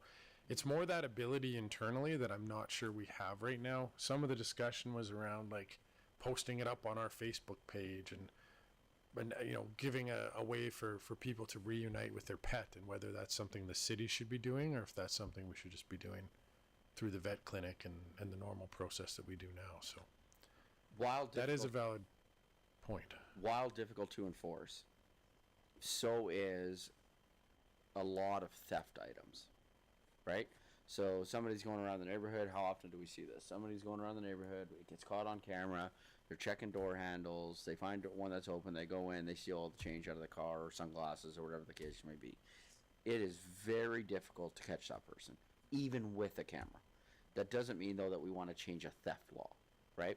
And so the way I look at this is that you should notify, right? Because if you don't, and it was found out later that you could have essentially stolen somebody's pet, there should be some sort of, you know, down the road way to enforce the fact that you just took somebody's pet, right? And that's why I think it should be left. I totally agree.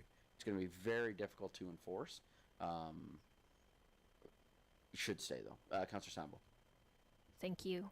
I, just from my experience being a cat owner and knowing people who know cats, it might be different for a dog, but there are cats that get out all the time, or there's an outdoor cat and all that kind of stuff, and people aren't stealing these cats. Like, No, yeah. they're not taking them into their home forever.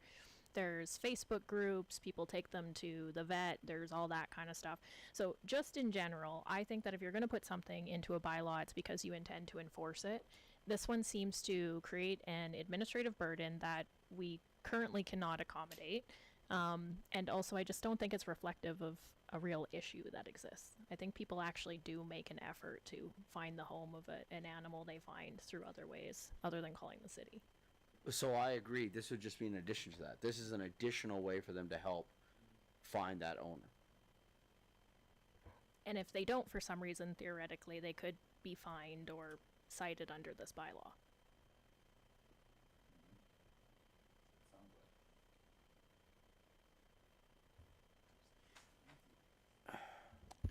So can we address that then on the enforcement side? Can we have a provision on the enforcement side for 12.2? Yeah, so through the chair, this is the exact kind of discussion I was hoping council would have. You're right. The way it's worded, and if it's in here, if you don't notify somebody and have essentially, in the theft example, stolen someone's pet, there probably should be a punishment for you. So if you want to leave it in, I'd suggest there is something in the back. I haven't looked to see if there is, but we can see if there is some kind of fine that the CPOs could put in. Or not, Or not. right? Because it's about intent, Right. right? So we want to have it in there for the unlikelihood that somebody stole a pet. We don't want to just roll up and some very nice human was trying to look out for this poor animal that they found, right? And I also don't believe that that's what our bylaws or our officers would be about, right? So I do wonder to administration if there's a way to capture that in the bylaw somehow. Through the chair, we'll work on some wording or a different concept for this idea. Yeah. I think there's a different way to word it. Okay, Councillor Randella and then Councillor Grant. Thank you, Your Worship. So for the pet stealing, the thing, like how we gonna word this? For example, somebody kept their pet, and the person whose owner recognized that pet, and they have to call the bylaw to recover that, or Yes. for those all.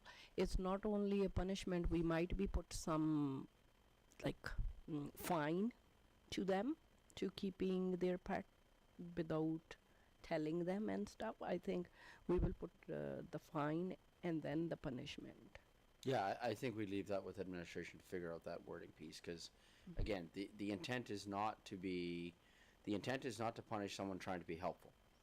The intent is to ensure that we're making sure that, oh, sorry? Pets are getting back to their owners. Yeah. Yeah, just one last comment through the chair. This has happened somewhere. Someone has stolen someone's pet somewhere, so let us report back on, is there provincial laws or something that overrides this? Again, we'll take that approach through the whole bylaw, of course, with legal of that we're not overriding anything, but I'll report back on what happens in these cases, because I'm sure it's happening more frequently than we think. Councillor Grant? Thank you. Yes, I just wanted to say that I completely agreed with your statement there, Mayor. It's not again, not to punish people who are trying to help. It's so that there is a mechanism that you had a month to report that this dog, like if you're just trying to keep a dog and be a good person and give this dog a new home, that's great. But you need to notify the city so that that process can start, so that maybe there's you're applying for ownership of the stray dog. And if you don't do that within a month, then someone finds that that is their dog you have, that's theft. And that needs to be dealt with. I don't think those people can be charged under our bylaw.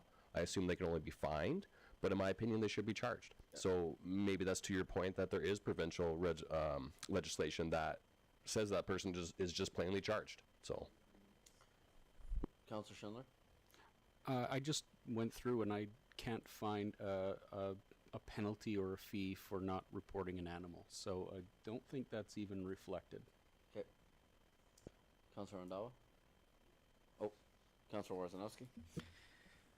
I don't know how much it costs, Mayor Dean, but you put an RFID chip in every animal that could leave your property, and you probably can solve a lot of problems. I don't know how exactly they work. I know they can be turned on at any time by the owner, but they're kind of in like quiet mode. So if you lose your animal, you can turn it on and find your animal, or if you can take it to a vet, the vet can turn it on. There's a lot of things you can do, and then regardless of where your animal is, it'll solve not only this portion of the bylaw, but if we decide that cats aren't allowed and you find that they're outside, you know, you can address a lot of these things just by putting in some technology. Councillor Grant? Councillor Warzanowski, I don't believe an RFID chip enables geo-tracking. It more enables to read. You can read it, and it'll give you, like, this is the dog's name and this is where they live. Yeah. And to add to that, they're often hard to find. They can migrate through the body, and vets they're just unable to find them. So tattoos and tags are the best so far. Okay. And exotic pets. So under this, it says no person shall keep any snake, lizard, insect, or not otherwise prohibited by this bylaw unless housed in an escape-proof enclosure. Licensing of an exotic pet animal is at the sole discretion of the CAO and not guaranteed. Licensing will only be considered upon receipt of a written application in the form of specified by the city, provisions of any statute of Canada, the province of Alberta. So what is it that you are looking for us to look at when it comes to the exotic pet side of this? So through the chair, as I look at this, I think maybe this is that discussion. If I'm hearing some of the other discussion that's happened this morning, we're not going to necessarily limit people to what pets they can have in their house. Mm-hmm. So let us take this away of what should this look like Okay. from a legal perspective, and some feedback. What should be in here to protect us, I guess. Comment, Mayor? Sorry? Can I make a comment? Oh, yeah, Councillor Grant. So yes, that's Mr. Edney. That is my my idea about this as well. Is that it shouldn't be to the CAO's discretion whether you can have this animal or not. There is provincial. If you're allowed to have that animal in Canada, who are we to say that you can't keep it in your house? So I always, whenever there's that authority there given, where we're deciding to give our own person authority, it doesn't make sense in my opinion. Mm-hmm. We don't need a law on a law. And through the chair, I'd prefer not to have that authority on this because it doesn't make any sense. Yeah. Okay. Going back to fee structure, number 4. So, I would ask a little bit of background on fee structure when this bylaw was created. So what are the differences between so we do have an animal control bylaw that is in place right now, and it is not this one. And so what are the differences in the fee structure between what we have in place right now and what is being proposed? Through the CAO to mayor and council, the fee animal license, from what I'm understanding your question, I believe have not changed. The only thing that has changed is the fines, offense penalties. They So- brought them more in line with neighboring communities that are within our scope of municipality size for pricing, but our fine amounts have not changed, other than adding. I'm sorry, our fees have not changed, other than adding some extra fees because of new additions to the bylaw. So when I read, oh, thank you, it's on the screen. So when we look at Schedule A, this is what's in place right now. This would not come as a surprise to any resident in Chestermere that owns an animal. It's what we have in place right now? Okay.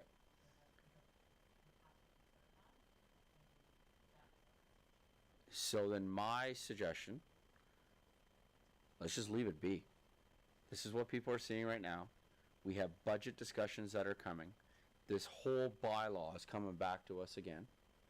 I say for the moment, leave it be. And also, though, I would like administration to bring this back as part of our budget conversations, because there are budget implications with regards to this.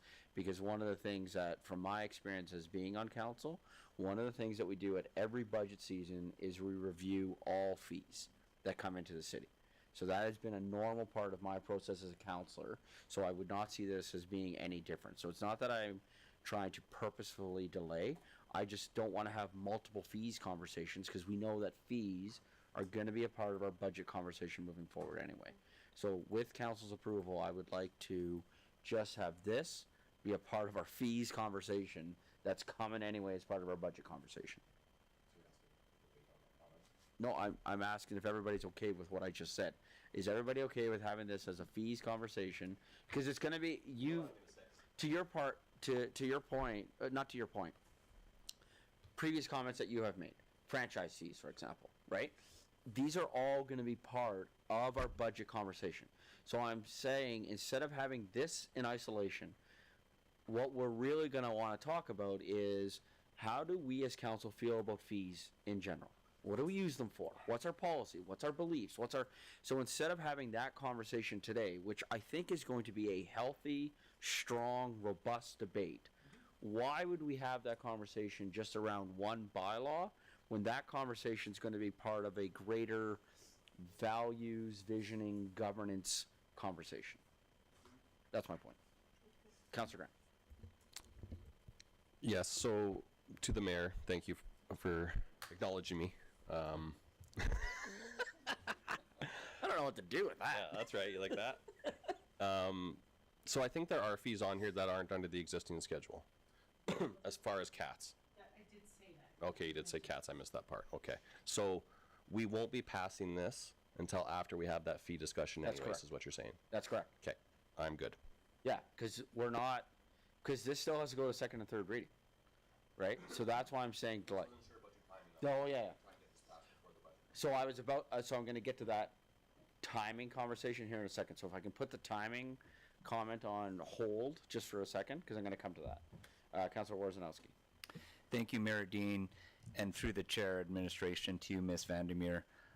Just a small comment regarding the fees is, if this is coming up, let's just prepare ourselves to see what other municipalities are doing and charging. I'm sure you already have, so excuse my ignorance for stating the obvious, but I just want to put it on record just in case we haven't thought of it already. Thank you.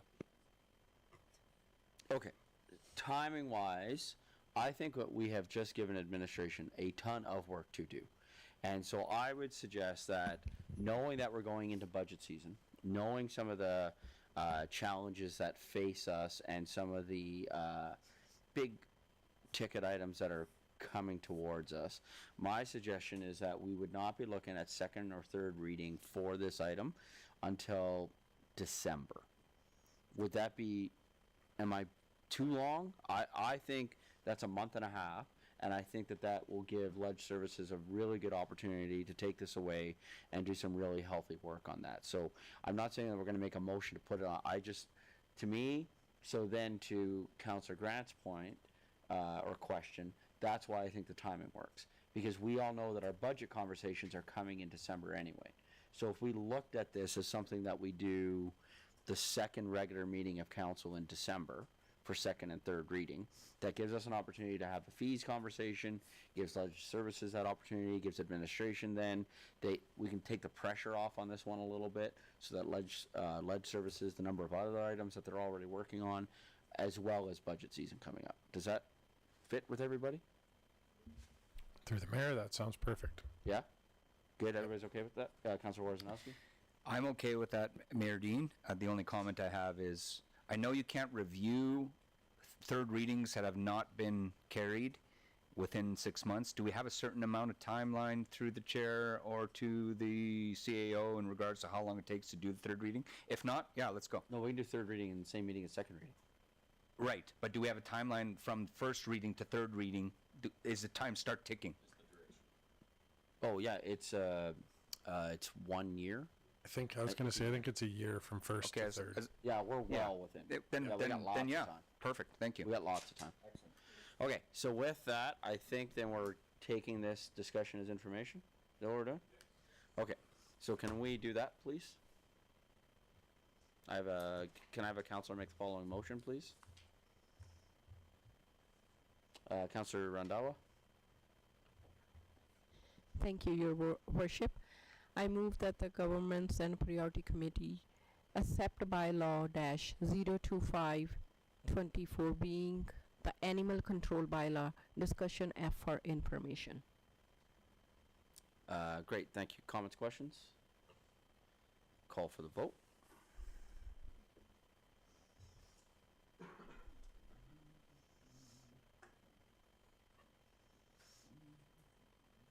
And that's carried. I would like to then, so we were moving 5.3 down, but I see that Ms. Armitage is not in chambers right now, and she would be up for the next part of this presentation. So I believe lunch might be here, maybe not.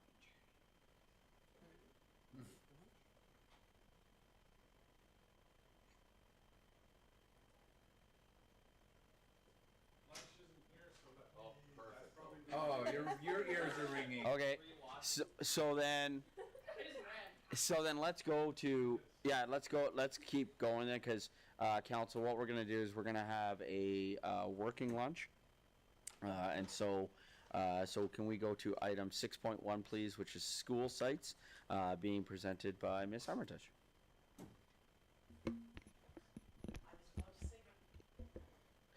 I was about to say good morning, but I actually have no idea what time it is, so good day.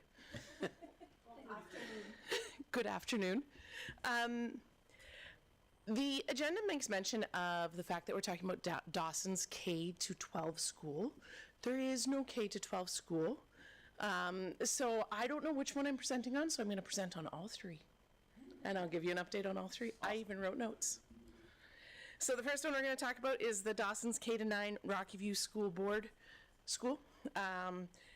So at this point in time, we are working hard as an intermediary between the developer and Rocky View School Board to have the loam pile removed in order so that the site will be level, so the school board can come in and do their geotechnical that they need to do and get the site ready, and to continue to receive provincial funding for the next step as anticipated.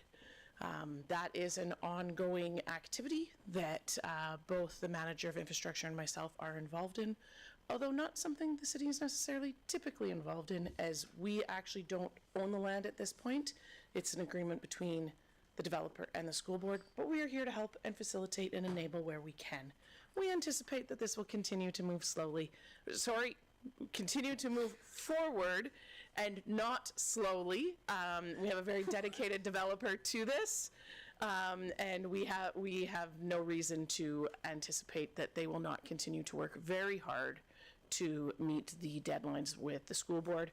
Granted, they've been pushed a little bit, but they are working on it.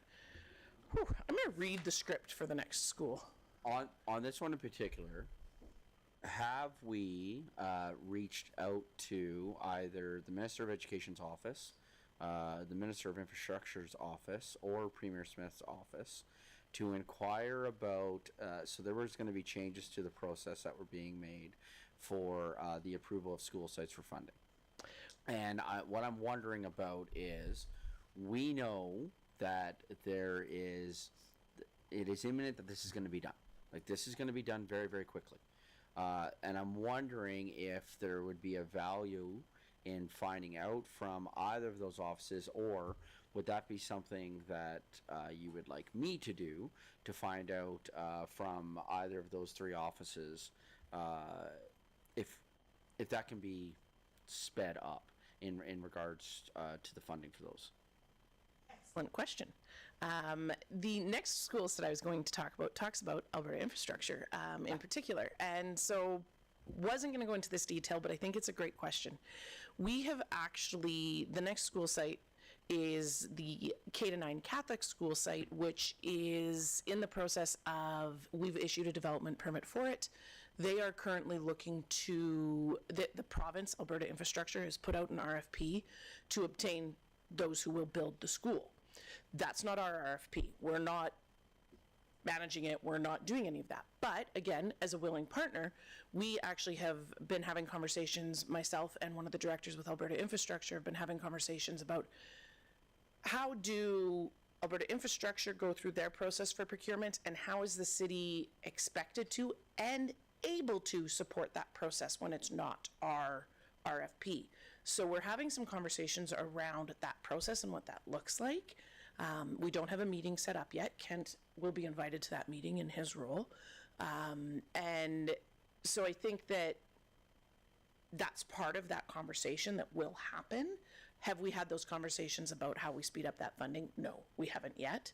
I do think at this point in time, being that details haven't been released, it may be a great conversation that you would have with the province at the political level, because my guess is at the administration level, they're not going to release that yet.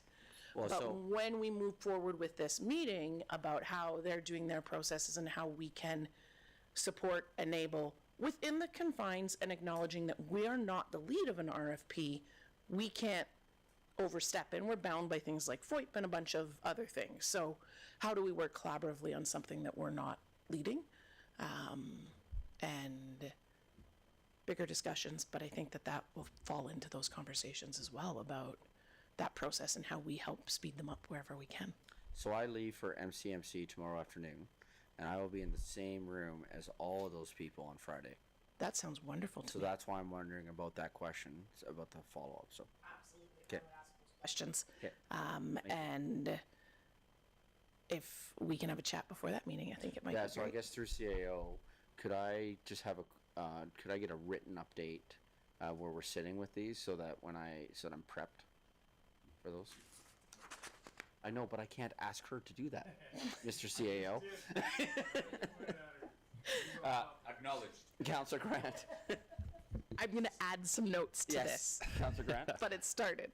That's awesome. Councillor Grant? So in that same vein, Ms. Armitage, I would also like to, as you're going down with the RFP and how the province's RFPs work, looking forward to what we're going to be doing with the high school site, can you have that same conversation about how it would work if we're doing RFPs at the same time, and how that will work so that we can make sure we are achieving proper synergies at that time? So any school sites and any development are not managed by us. So we will never have an RFP out on any of that. It'll be supporting theirs. And that's the entire intention of the meeting, is to actually have the conversation about, you guys lead this process. How do we support and enable and work together collaboratively within the confines of all the legislation that a municipality has to follow? And that is exactly the point. So I would hope that we're talking about the future school sites, because that's exactly what we want to do. You're right. Part of what I was asking, the more pointed question, what I'm asking is, when we do our RFP for the rec Oh, center. absolutely. Because they're going to be doing, Yeah. maybe they're going to be doing the RFP for the school at the same time. How do we make sure that those are aligned? And I know you don't have the answer. I'm just trying to make sure that we're asking Yes. the question ahead of time. I actually think that it's work before an RFP is even going out. In my mind, we're going to see the high school site and the rec facility being done in a joint effort if things can fall into place the right way. From what I hear, that will probably get us some more grant money. And you look at some of the facilities that have been done that way where they're built together, and you look how amazing those are. I spent my entire weekend at Cardell Rec facility, and you look at how great that is for the community and how well that works. And there's a new coffee shop in that building, just as a side note, as a mom of a hockey kid. And it's the way to do development, in my opinion, and to do these schools. And the synergies that exist, we need to be working with our counterparts at the Rocky View School Board to make sure that we're doing this the right way and to maximize our funding from the province on all levels, both from the school site, but also our rec site, and work for the betterment of our community. So I think it's safe to say we're on that. So the next site that I have an update on is the high school site. You guys are just getting there. I don't have too much to say about the high school site right now. As you guys are very well aware, on September 23rd, Council approved the agreement for the purchase of the rec lands that then, you guys know what I'm talking about. And so we're working through the final details on that land transfer. And upon registration of the survey plan with Alberta Land Titles, the land transfer will occur. We have an internal meeting set up. This might be news to Kent. I don't know how well his multitasking has been this morning. You guys have been quite talkative.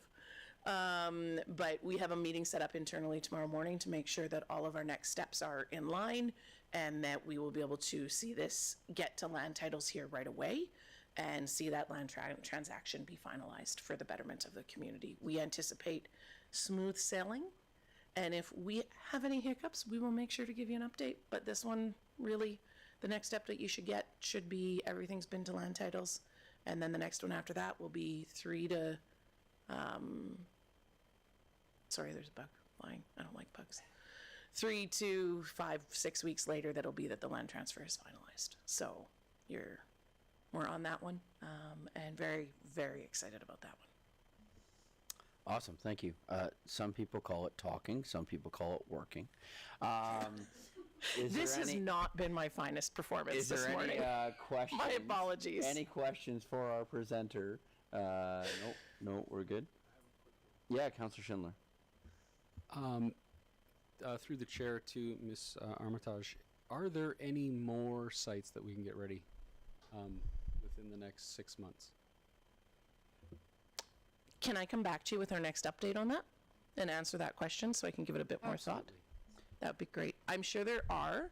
I also know that we are working with one developer to advance a subdivision that would bring another school site in. So I'd like to give you a more comprehensive answer at the next meeting. Yeah, so this is a standing item all of our GAP meetings, right? Yeah. So, so then our next one would be November 12th, I think it is. That sounds right. Yeah. November 12th. Yeah, I can bring that November 12th. I just don't want to put my foot in my mouth more than I have in the last 5 minutes. No, that's fair. Councillor Sandboe. Thank you, Your Worship, and a question through you to CAO Edney and Ms. Armitage. Something I would really love to see at a future update. We've seen versions of this, but not a comprehensive one, but is a timeline over the next, let's say, 20 years of number of students we're expecting and number of spots we're expecting to have for them. Because I know we don't do that data analysis. That comes directly from each school board.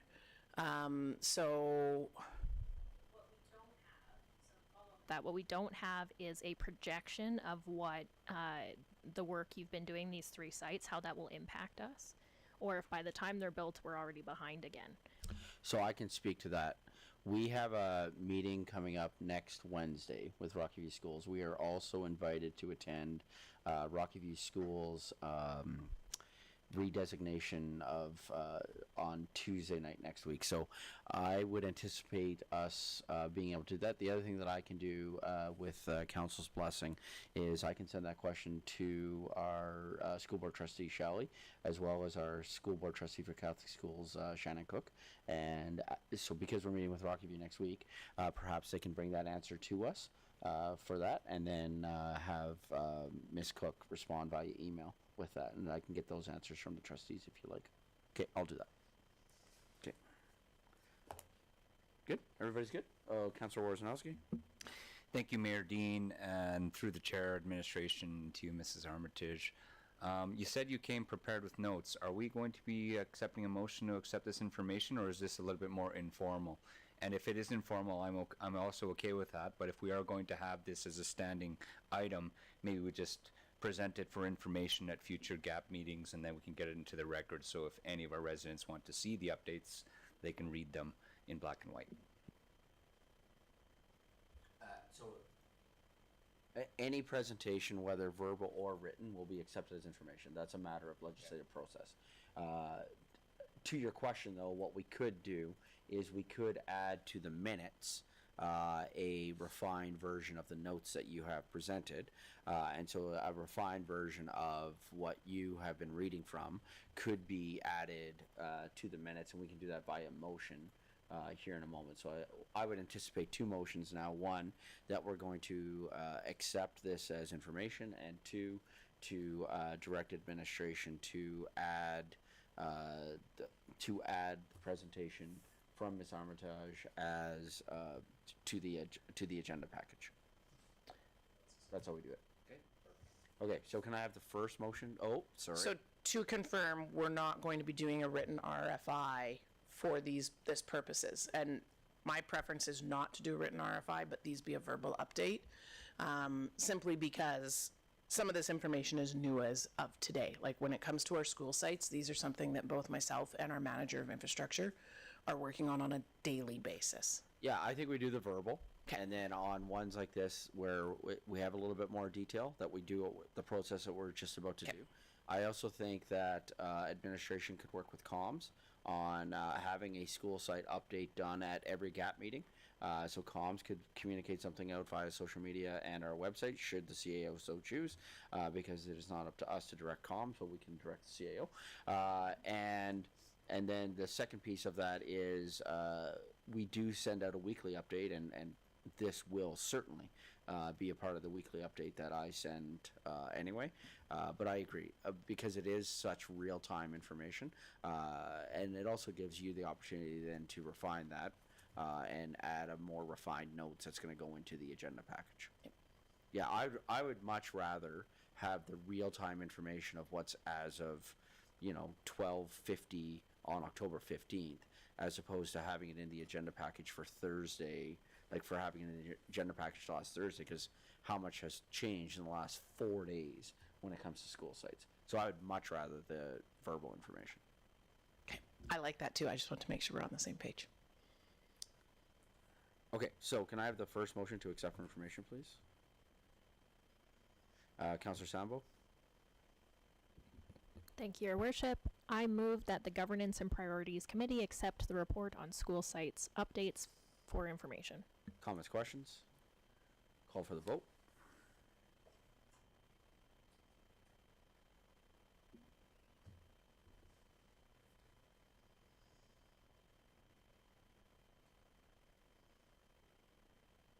Great, and that's carried. And then the second motion will be to direct administration from the presentation.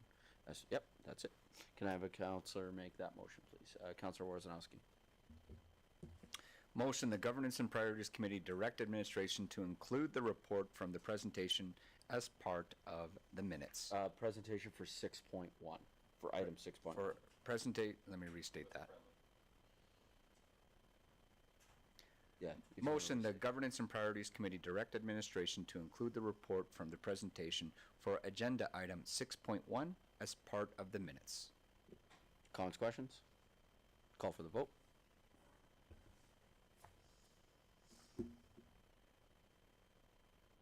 Great, thank you.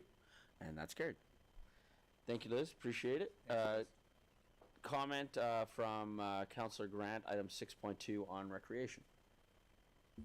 Thank you, Mayor. So an update on the Mayor's Task Force. So the Mayor's Task Force for Recreation will be holding our first meeting on Wednesday, October 16th.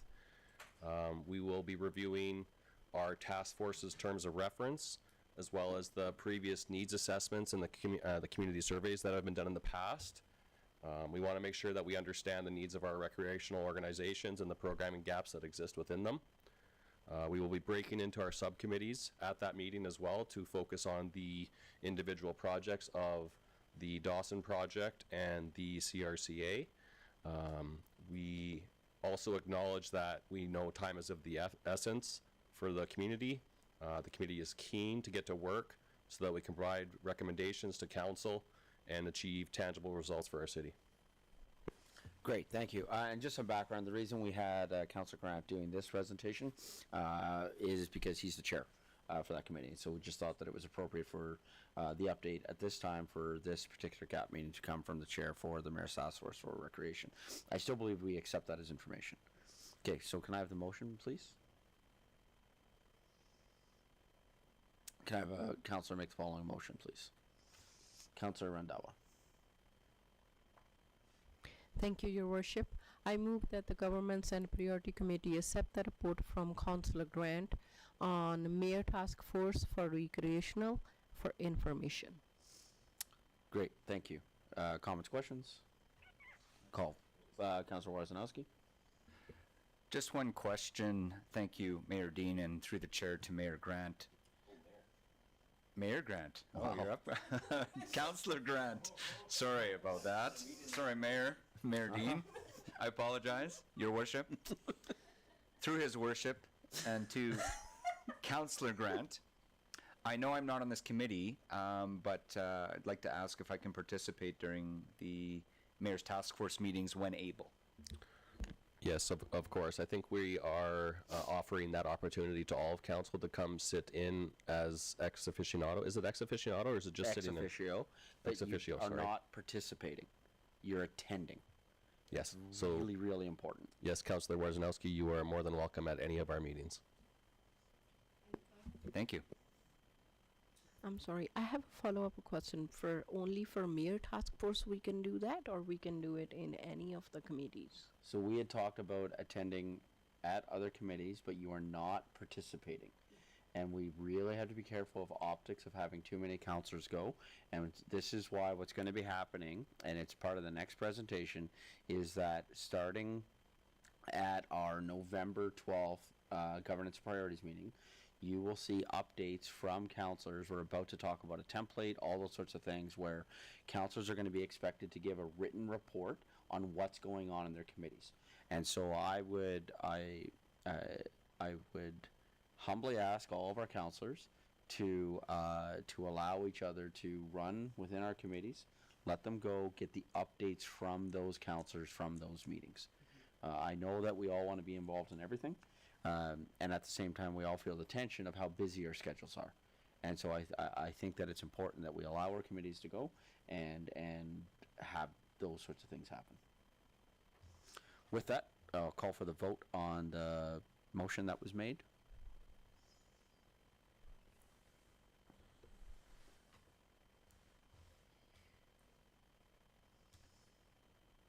Great, and that's carried. And finally, 6.3, committee updates, committee report template. Is that from you, Mr. Edney? Through the chair, I think you just hit on it. We didn't get a template done, but that was going to be the discussion of moving forward. We'll provide a template for all the committees to make an update. If there is an update, and that's something we can include in the agenda package, and it'll be available for everyone's knowledge and use. We're working on it. Can we have that template as an RFD for next week's council meeting? I'm looking at Vanessa. Yes. Because I'd like council to have an input. Since council is going to be the one using that template, I'd love for council to be able to do that. I don't want to do it offline. So if we could have that RFD for next week, that way council can review it, come back with any questions, have a template ready to go. We'll approve the template at next week's meeting. Yes, work? we can do that. I was just looking with the short week. We should be able to get something together before agenda on Thursday. Yeah? Yeah. Good. Okay. Then I'd like to have the motion to accept 6.3 as information.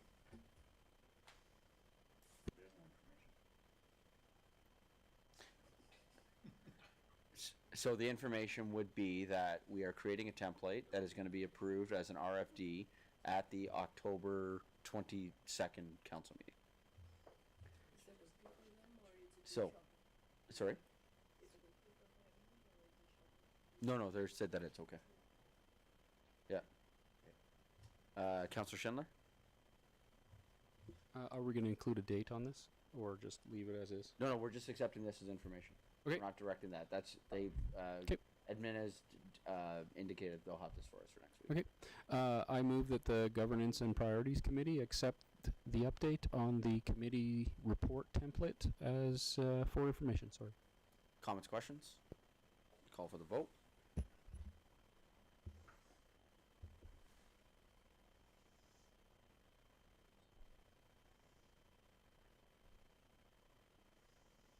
Great, thank you. With that, we're going to make a motion to go in camera. However, before making the motion to go in camera, I unfortunately have another meeting that I have to attend off-site this afternoon. And so I will be turning over the chairing for the remainder of our committee meeting. I will be turning that over to, in the absence of Deputy Mayor Narayan, I'm going to be turning the chairing of said committee over to Councillor Grant. But before I do that, I see Mr. Edney waving his hand. Yeah, through the chair, if I may advise, if we want to take a washroom break or anything, let's do that first before we go into closed session. And lunch will come in and we can eat lunch while you're working through the closed session if that's what you want to do. Yeah, so lunch. Or we can break for lunch and do closed session after. So lunch just came in. Yep. So we're going to call for a recess. What time do you need to leave at? 1:50. I could probably push it to 1:30 maybe, but maybe. Do you want to take a 5-minute break, come back, go into closed session, and be part of the half hour of discussion? I really I do. don't think it'll take that long. But I can still turn over chairing of the meeting and still be in attendance. Yep. So I'll do that after. I'll do it after the break. Okay, so we're going to take a 5-minute break, come back and go into closed session. Yes. Okay, I'd like to call for a 5-minute recess. Okay.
Great, thank you. And we're just coming back out of recess, and so two things. One, I'm going to call for this motion, and then after this, I will be turning over the chairing of the meeting to Councillor Grant, as I do have to leave for a meeting. So, would like to call for a motion to move into closed session.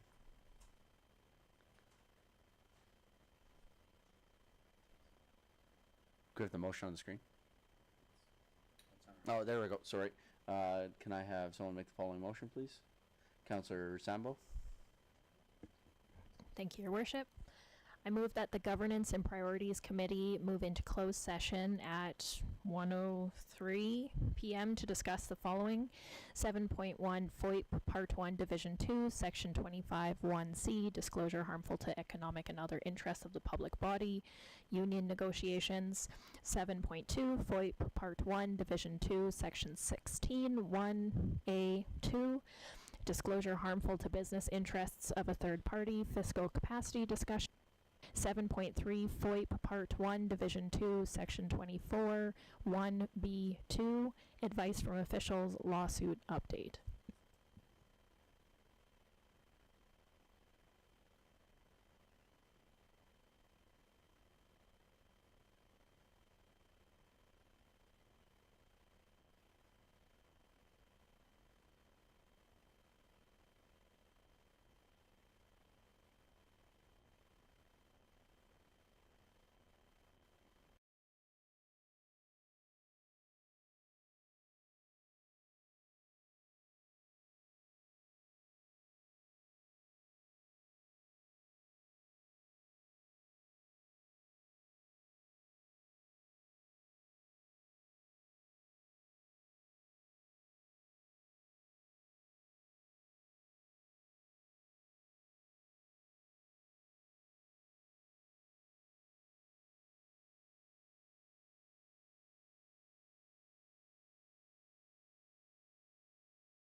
Thank you, and welcome back, everyone. We're just coming out of closed session. We had a quick recess, and we're all back here now. I believe coming out of closed session, we have a few motions to make. Could I have those motions brought up? Yeah, we made them. Do you need time? Okay. We need a few moments to craft those motions. Should we take a quick recess, Mr. Edney? We can either craft those motions, or we're going to receive each one for information. So if anybody just wants to say, I move the council receive, you know, each of what it says on the agenda for information, that's good. Yeah. Also, PM. Councillor Grant, proper procedure would be also waiting a few moments in case anybody wants to come back into the gallery. Okay. Did you? Okay. Okay. That sounds good. So do I have a councillor that wants to make our first motion? I think you can make those. You want to do it as one? Okay, we'll just do one motion. Is there a councillor? Councillor Warzanowski?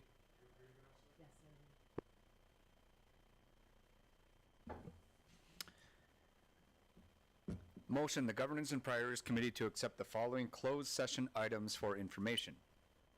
7.1, FOIP, Part 1, Division 2, Section 25, 1C, Disclosure harmful to economic and other interests of the public body, union negotiations.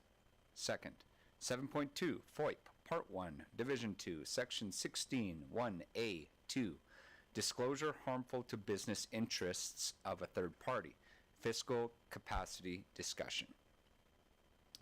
And third, 7.3 FOIP Part 1 Division 2 Section 24 1B2 Advice from Officials Lawsuit Update. Thank you, Councillor Warzanowski. We'll call for the vote.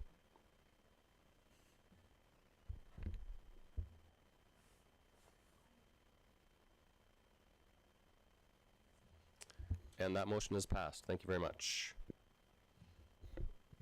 With that, I believe we are good to adjourn the meeting. Can I have a no? I'm getting a no from our CAO, Mr. No, Edney. so through the chair, we just need to revisit item 5.3, the preliminary capital discussion. We had moved that to after the closed session. Okay, thank you. With that, we'll move on to 5.3, the preliminary 2025 capital discussion presented by Mr. Edney. All right, thank you, your chair. Just a quick RFI here for council. We're going to be heading into budget deliberations starting in early December.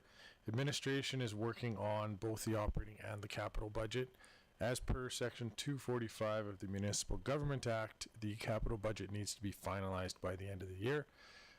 As I think I've mentioned to you, some of you on the side, normally this is a process we would have started back in June, this type of discussion, but what I'm looking for today is to see if council's got any high priority items that they'd like administration to try to include in the capital budget discussion that's coming up in December.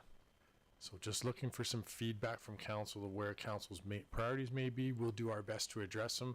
We are on a short timeline, but we'll report back with what information we do have on any particular topic. Again, Perfect, just thank for you. capital budget. Perfect, thank you. And with that, we'll open it up to the councillors. Do you want to just start on one end? Yeah, we can start on the far end there. Councillor Sandboe, please go ahead. Thank you, Mr. Chairman. Councillor Grant. Boy, should I say everything I'm thinking of? What if I get all of them? All right. Fresh on my mind right now is the Chestermere Public Library. I know this is a complicated ask because of offsite levies and land constraints, but I'm really curious whether we would be able to secure some land for a future library, as we've done some planning. The library's done, the city's done some planning up until this point about how much space would be required. We will absolutely need to address corridors in and out of the city, specifically Chestermere Boulevard on both sides, Rainbow Road on both sides, and I think other major corridors. And I'll stop there and let some other people say some. Sounds good, thank you. Councillor Schindler? You stole my Rainbow Road. I think we should also look into some sort of art projects for the city. We need to beautify our city a little bit more. So I'm sure we can ask the public for what kind of art installations that they would like to see. That said, the corridors and maybe getting plans in place for a rec center for next for the build for next year or the year after. It'd be really cool to see some cool plans for that. Awesome. Thank you, Councillor Schindler. We'll go to Councillor Randawa. Thank you, Councillor Grant. For the speed bumps and signage, for that and 17th Ave. So that is my main things. Perfect. Thank you very much. Councillor Woznowski. Okay, I may say more than two, but I'm only adding on to what some of our councillors have already said. And through the chair to Mr. Edney, I like the beautification idea. There is some interest from the community to get Streetscape up and running again, and the Ag Society on getting beekeeping up and running. That will certainly help beautification. They could potentially work with our Recs group, Parks and Rec, to do that. The other things that I wanted to mention is watershed and being able to shed our water with new development. I know that we've approved some things in council to kind of get that ball rolling, but I'd like to discuss potentially open discussions with the WID to see if there's going to be cost implications on both sides to shed more water either into the canals, the lake, or elsewhere, as well as speaking to the WID, and this may be a longer, could potentially take us into future years, but adding more capacity to the reservoir in regards to its depth and dredging. Oh, and one last thing. I was fortunate to attend the annual general meeting, and I know some things are coming up on council, such as short-term rentals, which I know is already on the agenda. However, some more organizational discussions on the lake weed harvesting and potentially some upgrades to add GPS and things like that to make our lake weed more efficient for all those who use the reservoir. Thank you. Those are some great ideas. Thank you. I'm going to bring up some of the, I guess there's only one remaining. I'm going to bring up the last remaining thought that Mayor Dean had about capital projects that he would like to look at, and that would be providing more not green spaces, providing more sitting spaces and gathering spaces for our community, and maybe looking through business partnerships to fund those things. Might be a good idea. I think that's it. Does anyone else have, now that we had the discussion? Okay, we'll go back to Councillor Sandboe and she'll add to it. Thank you, Mr. Chairman. Another one I was hoping to add to the list is upgrades to the public land around the lake, such as Sunset Beach. I don't necessarily know what that looks like. I know the parking lot needs some fixing up. Maybe there's a more permanent solution. But also, I've been curious for a long time whether there's more extensive upgrades that we could start considering along there to make it a more usable space as a beachfront. Councillor Sandboe, drainage. We've all heard that one. I know through the chair and to Mr. Edney, you've heard about that one as well. So let's keep that one on the agenda. Okay, I think that's all good. I hope that provides. Oh, sorry. Oh, wow. We had some more. We got a discussion going, and all of a sudden they keep coming. Councillor Schindler. Sorry. I know that I'm not sure if this is a capital project or not, but upgrading our fleets to be more environmentally friendly, maybe using hybrid models or electric vehicles going forward, hydrogen vehicles as well. Things that will help us decrease our footprint on this planet and set an example to other municipalities and our citizens. Another thing would be to, I maybe in a pie in the sky, but I would like to join the rest of Chestermere to Kinnenberg via pathways. I see that there's a gap between some of the acreage lands where there's not, by the yacht club and whatnot, where there's not actual footpath to get between there and the schools and the playgrounds that are in Kinenberg. So I'd like to see Chestermere connected by pathways entirely at some point. That'd be great. Thanks. Thank you, Councillor. Councillor Randawa. Thank you, Councillor Grant. I would like to access the park for the mobility issues as well, because there is, and some of the park need some sitting space like benches and stuff. Some they are okay, but some there have none. Is for the family when they came to the park. Sometimes they need to sit, or some seniors they can sit for those spaces, and mobility issues for the parks as well. Yes, thank you, Councillor. That is, now that you mentioned that, that is something that we've heard in the past many times about the accessibility of our existing parks and future parks. So that is something that administration should be taking into account. I'm sure they already are. And we have Councillor Worzanowski again. Thank you, Chairman, and to you, to Mr. Edney again. The last thing I just wanted to add, I think Councillor Randawa mentioned it in regards to some of the speed bumps and safety on our roads. Surveillance, I know that was discussed in, I believe, the 2024 budget, but it hasn't been executed, so let's make sure that we not forget about some of the funds that may have already been allocated on the installation of surveillance along our major roads. Perfect. I'm not seeing any more hands. So with that, we will make a motion to accept his information. Can I have a councillor make that motion, please? Councillor Randawa. I move that the Governments and Priority Committee accept the preliminary 2025 capital discussion for information. Call for the vote.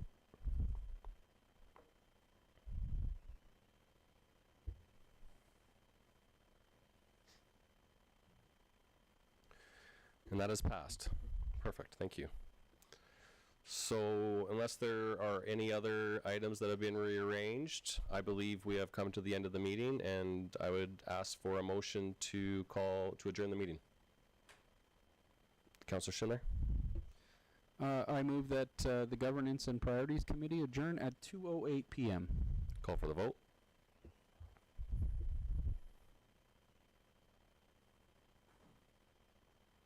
That is passed. Thank you, everyone, and have a good evening.